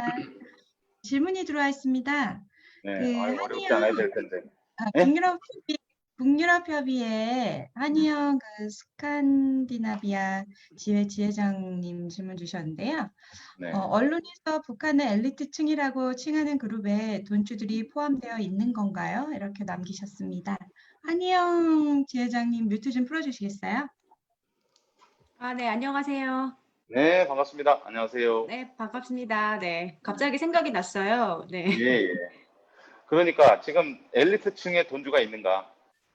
네, 포함돼요. 왜냐면은 주로 북한 관련 그 언론을 접할 때 북한의 엘리트층이라고 하면서 그들이 누리는 특권에 대한 이야기들이 많이 이렇게 보도가 되고 있더라고요. 그래서 이 돈주라는 개념은 또 제가 오늘 새로운 개념으로 지금 접하게 되었는데 굉장히 신선하고 좀 충격적이기도 하거든요. 네, 그래서. 네. 그러게요. 돈의 주인이니까요. 근데 이제 돈은 누구나 다 있죠. 엘리트라면 엘리트가 되려면 돈이 있어야 될 거고 거꾸로 엘리트면 돈이 안 들어올 수가 없어요. 또 돈이 없으면 엘리트가 될 수가 없어요. 이게 내부 기저층의 구조를 보면 그래서 당연히 엘리트 안에는 돈주가 포함이 되고요. 이제 아까 말씀드린 대로 권력층이 주이고 그다음에 돈주는 중요한 부분은 최근에 이제 북한이 시장 경제화되면서 새롭게 생기고 있는 층이다.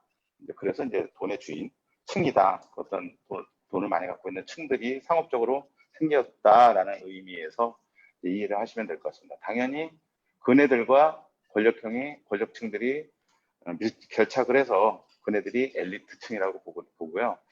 제가 시간이 없어서 설명을 안 드렸는데 이 돈주들이 이제 권력층은 아니잖아요. 그러다 보니까 예전에는 이렇게 그러니까 우리 고난의 행군 때 보면 그때 이렇게 불안정했거든요. 그래서 예를 들어서 그 신분 세탁을 합니다. 돈주들이. 어떻게 신분 세탁을 하면 원래 이제 당원이 아니에요. 당원이 아닌 경우도 있어요. 당원이 아닌 사람들은 당증을 구매했어요. 그때. 출신 성분이 높지 않은 어떤 사람이 대부분인데 성분도 그러니까 돈 주고 사는 거죠. 그 안전보위부나 인민보안상에서 이렇게 해가지고 그래서 당증도 구매하고요. 또 당에 돈을 기부한대요. 한 $10,000 정도 기부하면 국가훈장을 준답니다. 1급, 2급. 그러면 이게 이제 당에서는 이제 표창장을 주는데 그 국가훈장 1급, 2급이 되면 아까 보신 그런 급이 올라가서 뭐라고 하죠? 신분 세탁이 가능한 이런 경우도 있다고 합니다. 예. 네. 답변 잘 들으셨나요? 핀란드. 네, 감사합니다. 네. 핀란드이세요? 네. 지금 말씀 듣고 보니까 갑자기 지금 답변 듣고 보니까 생각이 난 게, 그러니까 조선시대 말에 그 양반 계급으로 진출하고자 평민들이 그 성씨를 싸고 뭐 이랬던 것이랑 연결돼서 지금 굉장히 흥미롭네요. 네. 네. 북한이 공부를 하면 할수록 느끼는 게요. 제 경험에는 조선시대하고 비슷해요. 그리고 또 하나는 이제 그 조선시대와 비슷하면서도 또 조선시대보다도 조금 더 뭐랄까요. 우리 조선시대는 그렇잖아요. 사원보 뭐 이런 게 있어갖고 아니되옵니다. 이렇게 할 수 있는데 여기는 그러기가 쉽지 않은 것 같아요. 좀 더 문제가 있는 것 같아요. 예. 네. 또 다른 질문 있나요? 감사합니다. 예, 감사합니다. 제가 핀란드를 옛날에 30년 전에 한번 갔었는데 그래서 너무 반가워서. 네. 또 오세요. 아유, 감사합니다. 네. 네, 감사합니다. 다음은 샌프란시스코 협의회 박은주 의원님이 질문 주셨는데요. 달러와 북한 돈만 사용 가능한가요? 북한 어디서나 달러 사용이 가능한지 궁금합니다. 예, 박은주 의원님 불러주세요. 예. 네, 안녕하세요. 네, 안녕하세요. 반갑습니다. 오늘 네, 여성분들이 질문을 많이 줘서 너무 좋습니다. 너무 재밌게 잘 듣고 있어요. 샌프란시스코 지금 몇 시세요? 지금 이제 6시, 아침 6시 와, 넘어갔네요. 대단하시네. 제가 열심히 해야겠네요. 열심히 해보겠습니다. 네, 제가 한번 너무 설명을 재밌게 잘 드려볼까요? 듣고 있어요. 네네. 네, 일단 뭐 답이 뭐 나오는 것 같아서요. 우선은 뭐 간단하게 당연히 달러, 위엔화, 중국 돈, 그다음에 엔화, 일본 돈, 그다음에 유로화 다 사용이 가능합니다. 그리고 다 우리도 왜 옛날에 암달러 사가면 그 남대문시장에 가면은 엔화도 바꿔주고 달러도 바꿔주죠. 똑같습니다. 이거. 네 가지가 다 쓰이고 있고요. 그다음에 또 하나 뭐였죠? 그 비슷한 질문이셨는데 예, 다 쓰이고 있고요. 예, 그리고 어디나 쓸 수 있느냐? 전국에 어디나 쓸 수 있습니다. 다만 국경 지역 있죠, 이저 중국 국경 지역 이쪽은 위엔화를 주로 많이 쓰고 있고요. 그다음에 평양에서는 달러를 주로 많이 쓰고 있습니다. 그리고 그 암달러 환전 금액도 약간씩 차이가 난답니다, 지역별로. 예. 와, 이거 어디서 보셨어요? 네. 와. 네. 그러면 지금 유로하고 중국 엔하고 네. 달러하고만 보여줬던 것 같거든요. 그러면 달러를 사용하지 않고 중국 돈이 아닌 다른 나라에서 여행을 한다면 그런 것도 환전이 쉽게 될 수 있는지? 이제 상식적으로 보면 그렇겠죠. 우리 국제 환전이 가능한 돈이 이제 대부분 5개 나라 돈이잖아요. 그건 다 되고요. 네. 그 이외에는 사용하지 않습니다. 한국 돈 사용하지 않습니다. 그럼 만약에 환전을 하게 된다면 환율은 어떤 걸로? 그거는 이제 어떤 전에 우리 기준으로? 그 장마당에서 보셨잖아요. 네. 전에 한번 네네. 그때 계셨었잖아요. 그때 왜 네. 8,000원, 1달러가 8,000원이었잖아요. 당연히 1달러 기준에 다른 위엔화나 엔화나 유로의 환전 기준으로 가죠. 우리나라도 똑같죠, 그거는. 네. 거의 그 감사합니다. 방법이죠. 네, 감사합니다. 네, 감사합니다. 지금 시간상 지금 질문이 들어와 있는데 먼저 그 다음 내용 진행하시고 그 알겠습니다. 추가 질문은 그 다음으로 넘겨서 진행하겠습니다. 예, 알겠습니다. 자, 뭐 시간이 크게 차이 날 것 같지는 않아서 다행이네요. 자, 이번에는 이제 마지막 부분인데 그들의 미래, 1% 그들의 미래는 과연 어떻게 될 것인가? 지금까지는 어떻게 사는가? 어떻게 형성되었는가? 그리고 사회 구조는 어떤 것 때문에 이렇게 형성되었는가? 그리고 어떤 원인 때문에 돈주가 생겼는가? 이 정도까지 얘기를 했고요. 이제는 그들의 미래, 1%의 미래. 조금 더 하면 북한 사람들의 미래라고 보는데요. 그 부분에서 제가 좀 얘기를 해보겠습니다. 현재 북한 내에서는 이제 고민이 사회주의의 어떤 자본주의가 많이 침투됐죠. 장마당 때 말씀드렸던 대로. 그래서 그것이 제도적으로 사회주의와 모순이 되고 있어요. 그게 어떤 거냐면 예를 들어서 고리대금, 뭐 부정적으로 보면 고리대금이 횡행하고 있고요. 금융이 이제 신뢰가 없다 보니까. 그다음에 각종 가격 체계가 이원화돼 있고 무너졌죠. 이원화돼 있죠. 그다음에 부정부패가 너무 심합니다. 부정부패, 뇌물을 받지 않으면 살 수 없는 나라가 돼버렸으니까요. 99% 다 뇌물을 받습니다. 중간관리자들은. 그리고 빈부격차가 너무 큽니다. 그러면서 또 산업의 실제적인 사유화가 이루어지고 있어요. 돈주들에 의해서. 그러다 보니까 북한 정부에서는 굉장히 고민스러운 거죠. 이거 그네들이 과거에 잘못해서 배급제 끊기고 또 뭐 고난행군이 되면서 어쩔 수 없이 장마당을 인정했지만 자기네 사상과는 너무 안 맞는 거예요. 사회주의 사상과는. 그걸 어떻게 풀어야 될까라는 게 아주 고민입니다. 그런데 현 상황을 그렇게 보면 내부 정세를 보면 이제 그거는 이제 큰 차원들의 얘기고요. 이제 장기적인 고민이고요. 현재로 보면 코로나 때문에 인민들이 경제가 상당히 위기죠. 달러 수출도 못 하고요. 외화벌이도 안 되고요. 달러 들어올 데가 없어요. 그리고 인민들 입장에서 보면은 한류가 굉장히 바닥에 펴져 있거든요. 평양 민심은 흔들리고 있다는 정도입니다. 내부 정세를 보면. 그다음에 특권층들, 우리 1%들을 보면 그 과거에 이제 무역하고 뭐 이렇게 해서 외화벌이하고 뭐 광물 팔고 이래가지고 돈을 많이 벌었는데 지금은 못해요. 아무것도 경제 제재 때문에. 그러니까 수익 창출이 어려워지고 있는 거예요. 지금 뭐 거의 그 외화벌이들도 거의 들어갔다고 하죠. 특권층도 이제 불만이 많은 거예요. 이제 기존의 수익을 내지 않으니까.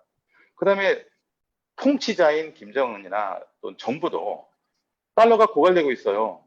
네, 갖고 있는 거 쓰고 있는 건데 그건 이제 한계가 이제 다가오는 거죠. 수출이 불가하고 뭐 당연히 해외 노동자가 다 귀국하고 하니까. 그래서 내부 정세가 상당히 곤란한 부분에 처해 있고요. 그다음 이제 외부 정세를 보면 내부 정세는 그렇고 외부 정세를 보면 코로나가 이제 금방 끝날 것 같지 않아요. 지금 뭐 정상적인 흐름이라면 경제 성장이 제대로 경제가 돌아가려면 2년은 가야 된다라고 우리도 보고 있고요. 단기적으로는 풀리지 않을 거라고 보고 있고. 그다음에 미국은 이제 올해 선거가 있죠. 그다음에 한국은 민주당이 재집권해가지고 어떤 남북 관계에 대해서는 장기적으로는 불리하지 않다고 보고 있습니다. 외부 정세가 그렇습니다. 현재. 그러다 보니까 현재 상황 판단을 어떻게 하고 있냐면 일단은 지금 대열 정비라고 합니다. 대열 정비. 우리가 대열 정비라고 하면 뭘 생각할 수 있냐면 군대에서 뭐 대우 정렬, 뭐 아니면 뭐 좌우로 정렬, 뭐 이런 개념이에요. 뭔가 새롭게 뭔가 정비를 해야겠다. 지금 이 시기에 내부 정세나 외부 정세를 봐서 뭘 할 수 있는 게 없으니까 내부 어떤 정비를 좀 대열 정비를 해봐야겠다고 생각을 하고 있다요. 그래서 그 정비를 어떻게 보고 있냐면 김정은이는 똑똑한 것 같아요. 권력층의 부정부패를 일소하여 인민이 괴롭힘을 받지 않도록 하겠다. 이렇게 이제 부정부패를 잡겠다고 해요. 그 다음에 그래서 인민이 잘 먹고 잘 사는 편안한 나라를 만들겠다는 게 그네들의 꿈이죠. 그런데 여기서 중요한 부분이 나와요. 이것을 왜 이렇게 부정부패를 하려고 하고 또 인민에 대해서, 그러니까 일반인에 대해서 긍정적인 사고를 자꾸 주려고 하냐면, 이게 어려운데 하려고 하냐면 민심이라고 하죠. 민심이 이반되고 있잖아요. 민심을 얻기 위한 어떤 대열 정비예요. 그러니까 부정부패 잡는 것도, 그러니까 뇌물 뭐 이런 거 잡는 것도 그렇고, 또 다른 부분도 민심을 얻기 위한 노력을 하는 것 같아요. 그게 이제 대열 정비의 원인이라고 봅니다. 그래서 이제 특권층을 정리하려고 합니다. 우리가 공부하고 있는 1%에 대해서. 1%가 뭐 돈주도 있지만 권력층도 있으니까요. 근데 권력층의 대부분이 지금 부정부패에 부패하고 있으니까. 그래서 숙청을 많이 하는데, 숙청을 해요. 그리고 그네들의 재산을 몰수합니다. 원래 북한은 숙청을 하면 이제 지방화해서 뭐 철칙해서, 그러니까 직업을 해서 내려오게 하고 지방으로 보내거든요. 평양에서 지방 가면 그게 숙청입니다. 그러니까 뭐라고 하죠? 유배 갖는 개념이에요. 조선시대 보면 유배 간다는 개념이에요. 근데 재산을 뺏어요. 재산 몰수해요. 그런데 이것이 정치적인 사상범이면 연좌제에 걸려서 사돈의 8촌까지 다 갑니다. 혼자 가는 게 아니고, 정치범의 경우. 그런데 그네들의 재산을 모두 몰수해요. 그렇게 해서 특권층을 정리하려고 해요. 권력층은 이제 조용히 대숙청을 진행하고 있습니다. 현재. 그런데 숙청의 방법이 어떤 거냐면 토사구팽형입니다. 예를 들어서 예를 들어서 보위부는 호위부가 잡게 하고, 호위부는 딴 데서 또 잡게 하고, 이렇게 해가지고 토사구팽식의 어떤 숙청을 합니다. 그런데 왜 그렇게 숙청을 하냐면, 과거에는 또 정치적인 문제가 있었지만 현재는 뇌물의 부패 사회를 없애겠다. 왜냐하면 그네들이, 특권층들이 이대로가 좋다고 사니까. 그리고 아무것도 되는 게 없는데 중간 권력층이 잘 되는 것만 상부에 보고하고요, 안 되는 거는 보고 안 해요. 모르냐. 그러니까 옛날 김정일도 그렇고 김일성도 그렇고 김정은도 그렇고 현지 시찰을 많이 해요. 현지 시찰을 왜 많이 할까요? 우리나라가 현지 시찰 하나요? 안 하잖아요. 왜 현지 시찰 안 하냐면 사실인지 아닌지 확인하는 겁니다. 또 거짓 보고가 많이 올라오니까요. 이 권력층들이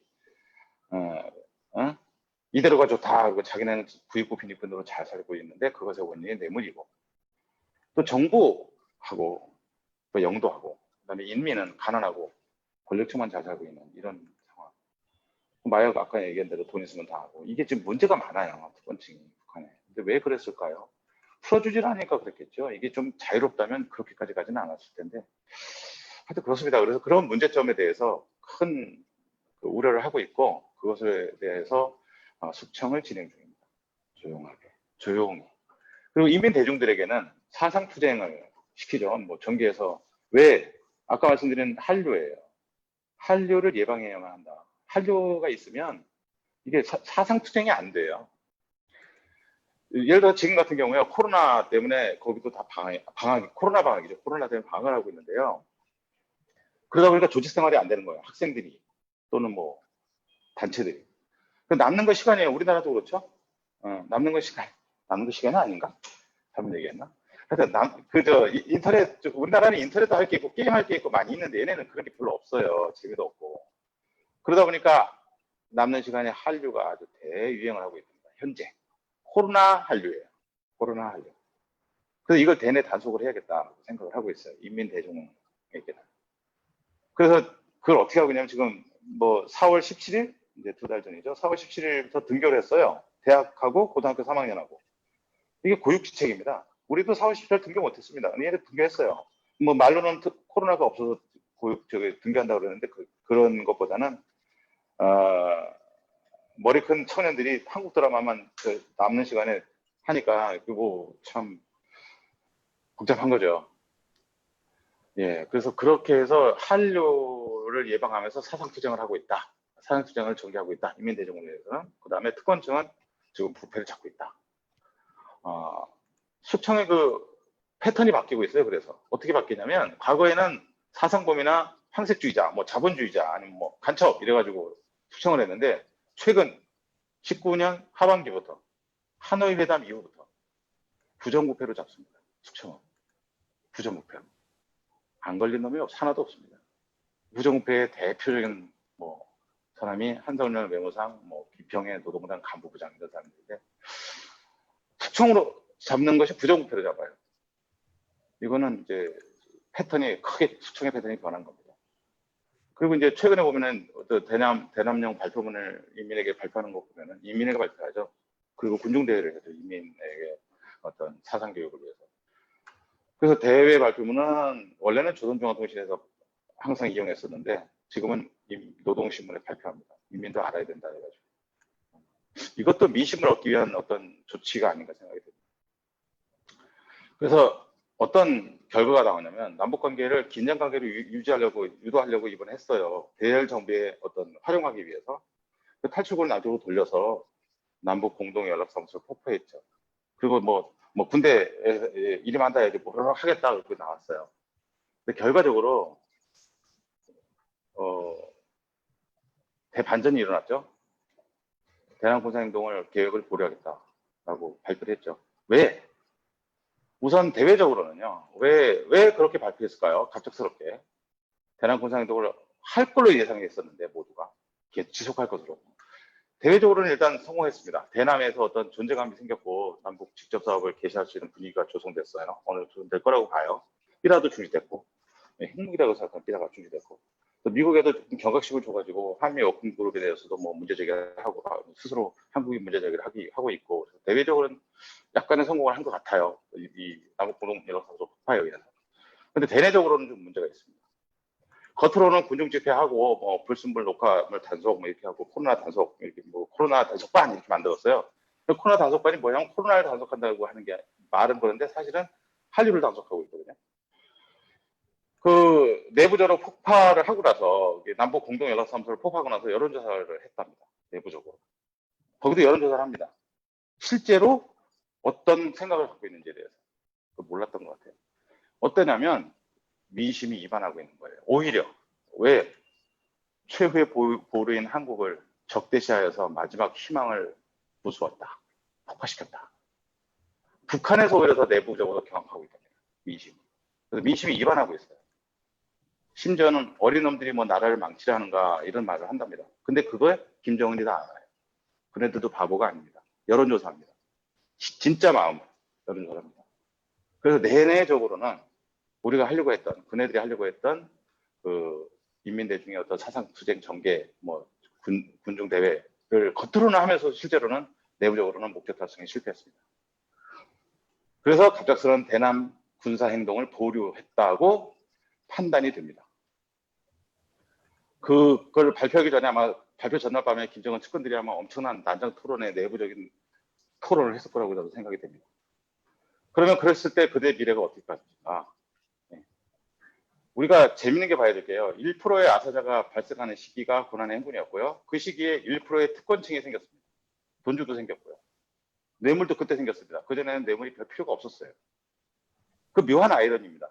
그러다 보니까 사회주의 사회에서 사실은 우리가 참 잘 지켜봐야 될 게 갑자기 자본주의가 들어가면 사회적으로 큰 혼란에 초래할 수 있다는 그런 증거가 되다고 생각합니다. 예.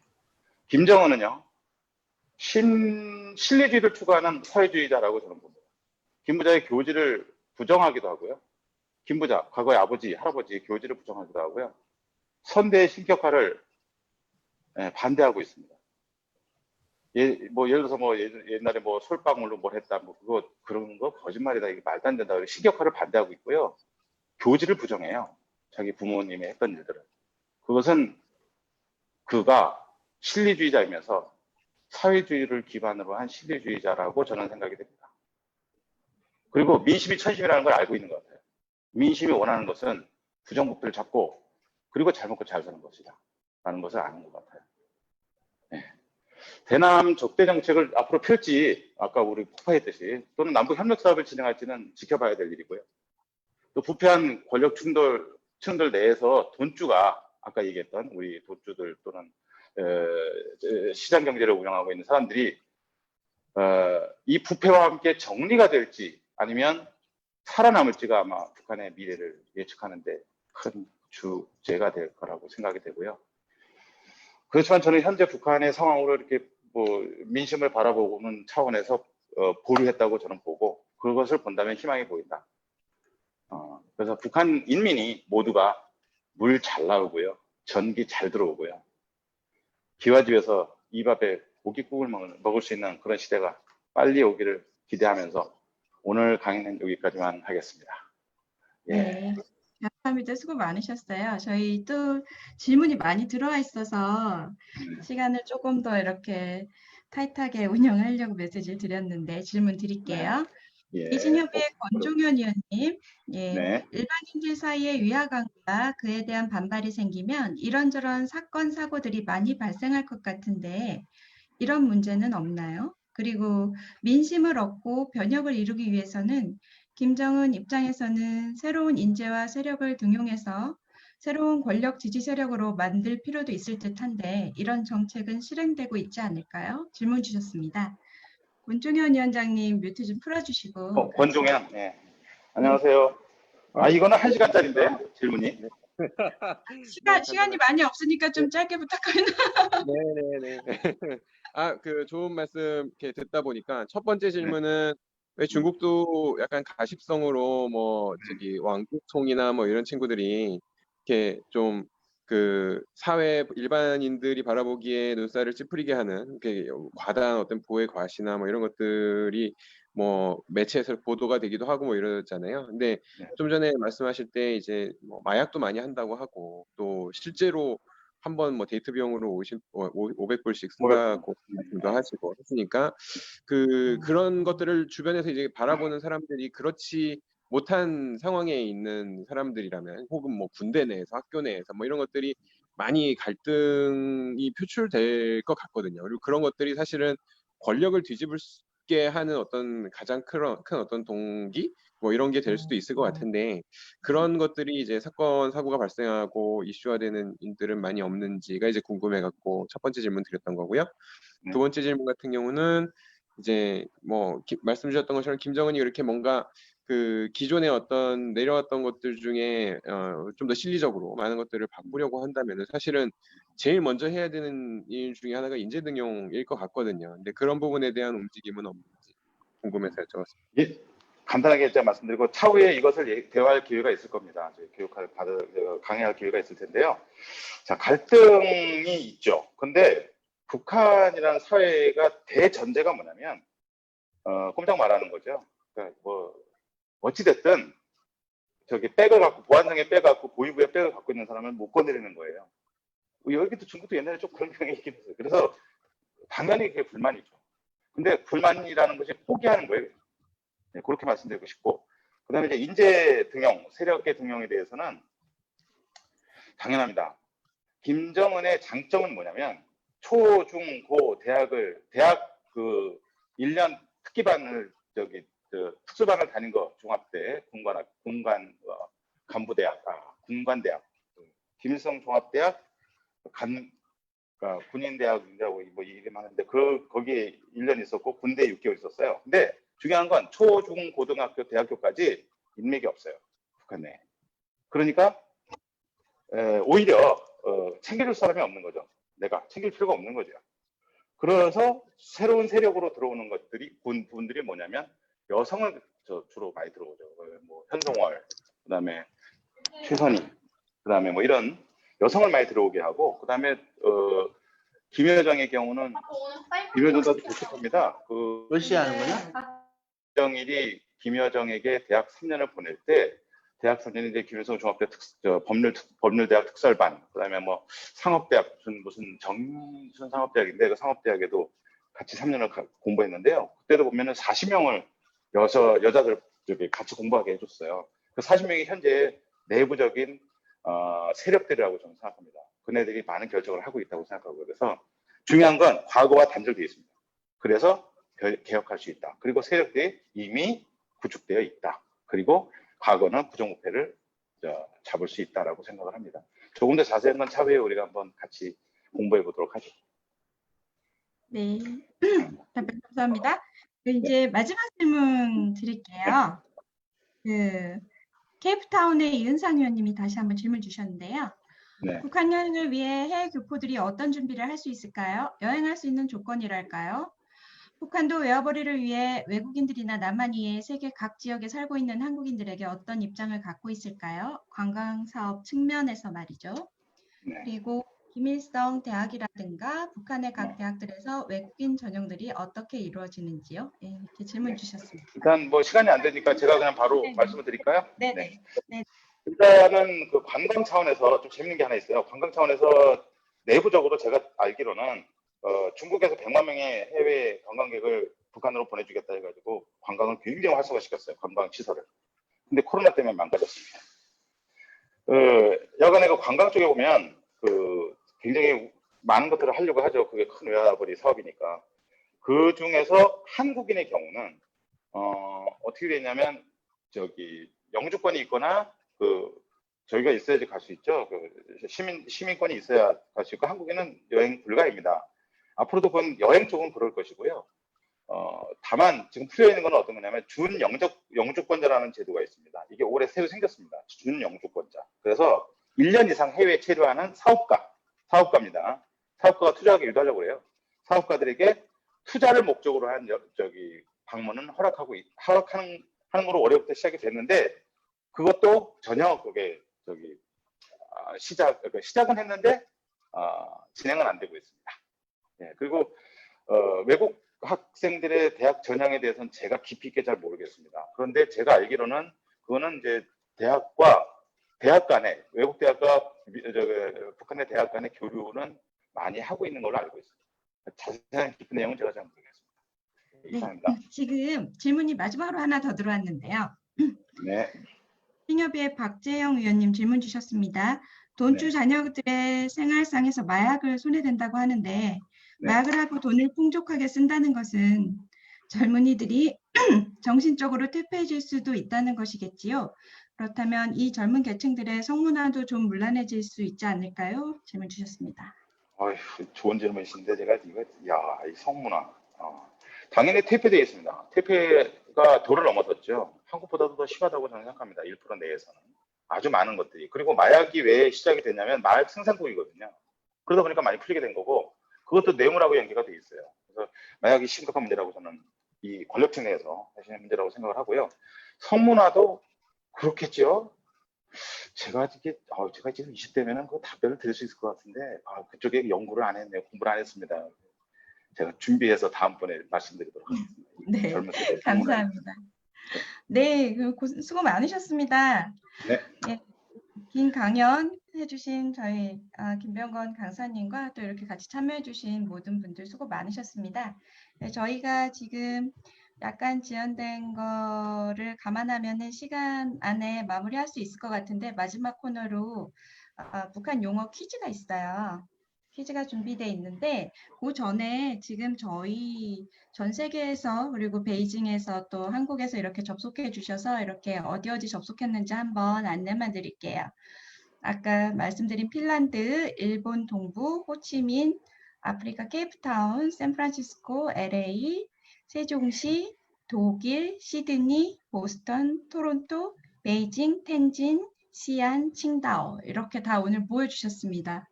함께 해주셔서 너무 감사드리고요. 그러면은 저희 북한 용어 낱말 퀴즈 잠깐 들어가 볼까요? 네. 이 내용을 보시고 답변을 아시는 분은 손을 들어주세요. 그러면은 저희가 답변 맞히는 거에 따라서 양꼬치 10개씩 적립을 해드려서 나중에 베이징에 오시면 이렇게 리딤하실 수 있습니다. 첫 하나씩 번째 불러주시죠. 문제. 응. 예, 뮤트 다 풀으셔도 될 것도 같고, 아닐까요? 손 들어주시면 뮤트 풀어드릴까요? 네, 첫 번째 단어 정성사업. 어떤 뜻일까요? 정성사업.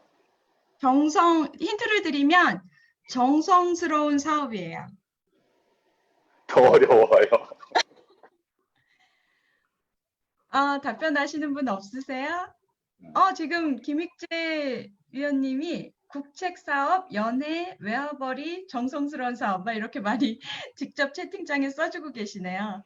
답변은 안 나온 것 같죠? 예, 위원장님 말씀해 주세요. 예. 예, 마사지 서비스 사업, 비슷한 거 나왔어요. 네, 네. 말씀. 포함됩니다. 서비스업을 대부분 모든 것을 의미합니다. 정성사업. 네, 정성사업은 서비스업입니다. 한희영 위원님 양꼬치 정립되나요? 다음 문제 드립니다. 은밀한 방은 무엇일까요? 예, 채팅창에 바로 써주시면 될 것 같아요. 아주 야한 겁니다. 바로 맞추셨어요? 예. 오, 야, 전문가이시네. 네. 드립니다. 은밀한 방은 노래방입니다. 쉼터도 말씀해 주셨네요. 다음 문제, 연유. 연유는 뭘까요? 우유. 좋은 답이에요. 우유. 우유 같네요. 유자, 힌트는 유자예요. 유. 비슷합니다. 석유 나왔습니다. 이유? 답변은 뭔가요? 예. 석유는 여러 가지로 의미하죠. 휘발유입니다. 예, 김윤주 의원님 맞춰주셨네요. 경유도 있고요. 휘발유도 있고요. 예, 맞는 걸로 해도 될 것 같습니다. 연유는 휘발유를 의미합니다. 네. 연유는 휘발유입니다. 다음은 저금속. 요건 좀 쉬울 것 같아요. 저금속 무엇일까요? 예. 이거는 수소금. 예. 다 맞히시네요. 네. 양꼬치 어떡하죠? 예, 은행입니다. 엄청 맨 먼저 정리되십니다. 맞추신 분이 되는 거죠. 네. 첫 번째 분. 네. 저금속은 은행입니다. 다음은 고인돌. 아니, 무덤? 헛소리?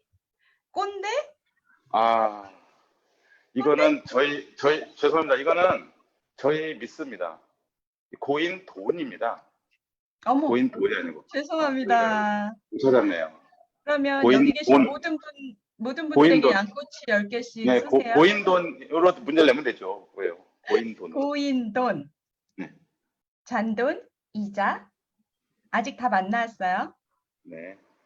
저금된 돈, 아빠, 아버지, 고인돈, 저축. 많이 나오네요.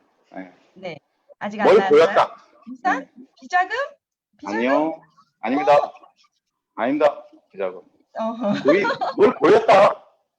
뇌물입니다. 뇌물. 어떤 뜻으로 해석이 되나요? 뇌물이. 뇌물. 뇌물. 그러니까 어디 뭐 이렇게 고여 있다? 아니요. 바친다는 걸 얘네들이 고인다고 그래요. 바친다를 고인다. 예, 네, 그래서 고인 돈은 알겠습니다. 뇌물입니다. 예. 뇌물입니다. 권종현 의원님이 맞추신 건가요? 답 나온 다음에 쓰신 건가요? 예, 다음은 현화. 현화는 무엇일까요? 이 밑에부터는 다 돈에 관한 거예요. 예, 현화. 한전. 현금 재화, 환전. 2주 전에 제가 말씀드렸는데. 힌트. 현화. 더 이상 안 올라오시네. 수중에 네. 있는 거. 현화는 아닙니다. 답변. 예. 오, 북한 돈입니다. 맞추셨어요. 네. 김병주 북한 의원님 돈. 맞추셨습니다. 북한 돈입니다. 북한 돈은 2주 전에 현화. 공부하신 겁니다. 네. 축하드립니다. 양꼬치. 북한에서 북한 돈을 현화라고 합니다. 네. 다음은 바꿈돈. 잔돈? 예, 나왔습니다. 외화. 나왔습니다. 베이징 김윤희님 축하드립니다. 외화. 외국돈. 외화, 외국돈. 네, 외국돈. 예, 다음은 아바이. 이거는 좀 어려운 것 같아요. 아바이 무엇일까요? 순대. 너무 하시네요. 아빠, 아버지, 할아버지. 안 나올 것 같아요. 네, 답 보여주세요. 이거 좀 네. 어려워요. 네, 유산. 하나도 안 어려운데. 설명 좀 100달러를 해주세요. 100달러. 네. 왜 아바이냐면 그 우리 그림이 워싱턴이 들어가 있죠. 그래서 큰 대가리는 100불, 작은 대가리는 10불 하고 아바이는 100불을 의미합니다. 네. 알겠습니다. 100불짜리 한 장. 네. 그러면 빨간 돈도 조금 비슷한 맥락인데요. 힌트? 빨간 돈 예. 무엇일까요? 금방 나왔습니다. 오! 1번 나왔습니다. 김평주 의원님 오늘 활약하시는데요. 네. 배정희 의원님도 맞추셨어요. 인민패입니다. 위엔 빨간색. 마지막 꽁대가리. 꽁대가리. 돈에 관련된 맛없어, 뭐 바보, 뭐 그렇지 않죠. 저기 배정희 간사님 아실 것 같은데요, 꽁대가리? 저기 일본 힌트. 협의회에 계신 분이 혹시 있는지 모르겠네. 맞았습니다. 네. 일본 중국 가사님 역시 엔화입니다. 엔화 틀렸습니다. 엔화 아닙니다. 엔화? 엔화 위엔화, 맞잖아요, 엔화 일본. 맞죠? 네, 위엔화, 네. 엔화. 네.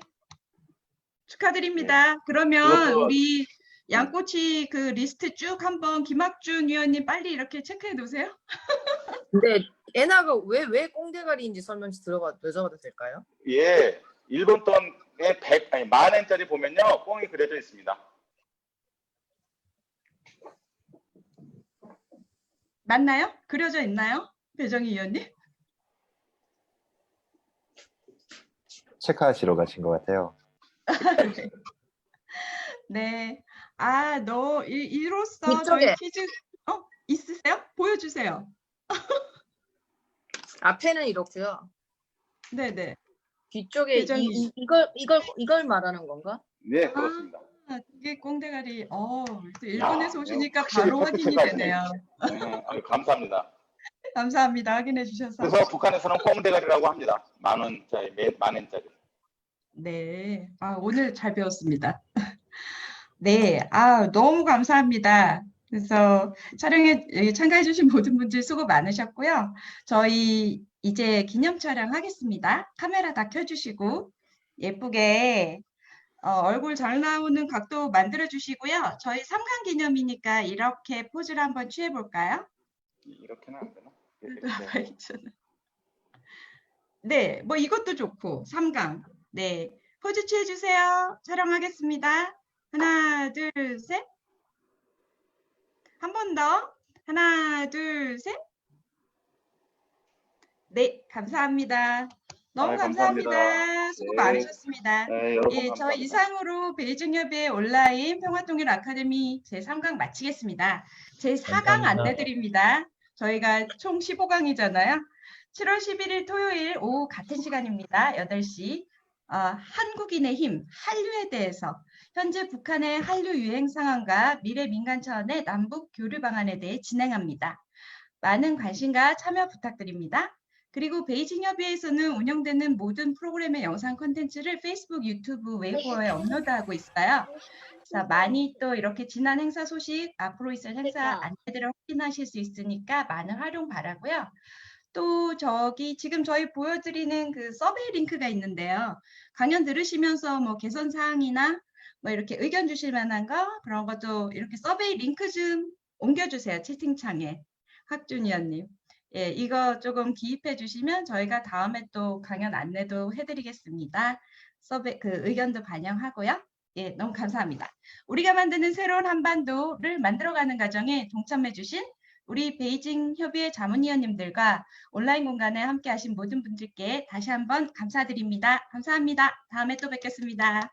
감사합니다. 감사합니다. 수고하셨습니다. 감사합니다. 뮤트 다 풀어주세요. 네, 언뮤트 다 해주세요. 네. 감사합니다. 수고하셨습니다. 감사합니다. 감사하셨습니다. 잘 들었습니다. 재미있었어요. 네, 수고하셨습니다. 이항현 의원님, 하태건 의원님, 김명주 의원님. 네, 참 재밌었어요. 고맙습니다. 바이바이. 감사합니다. 네, 감사합니다. 모두 수고하셨습니다. 예뻐요. 위원님이 더 이쁘세요. 저는 안 예뻐요. 39명.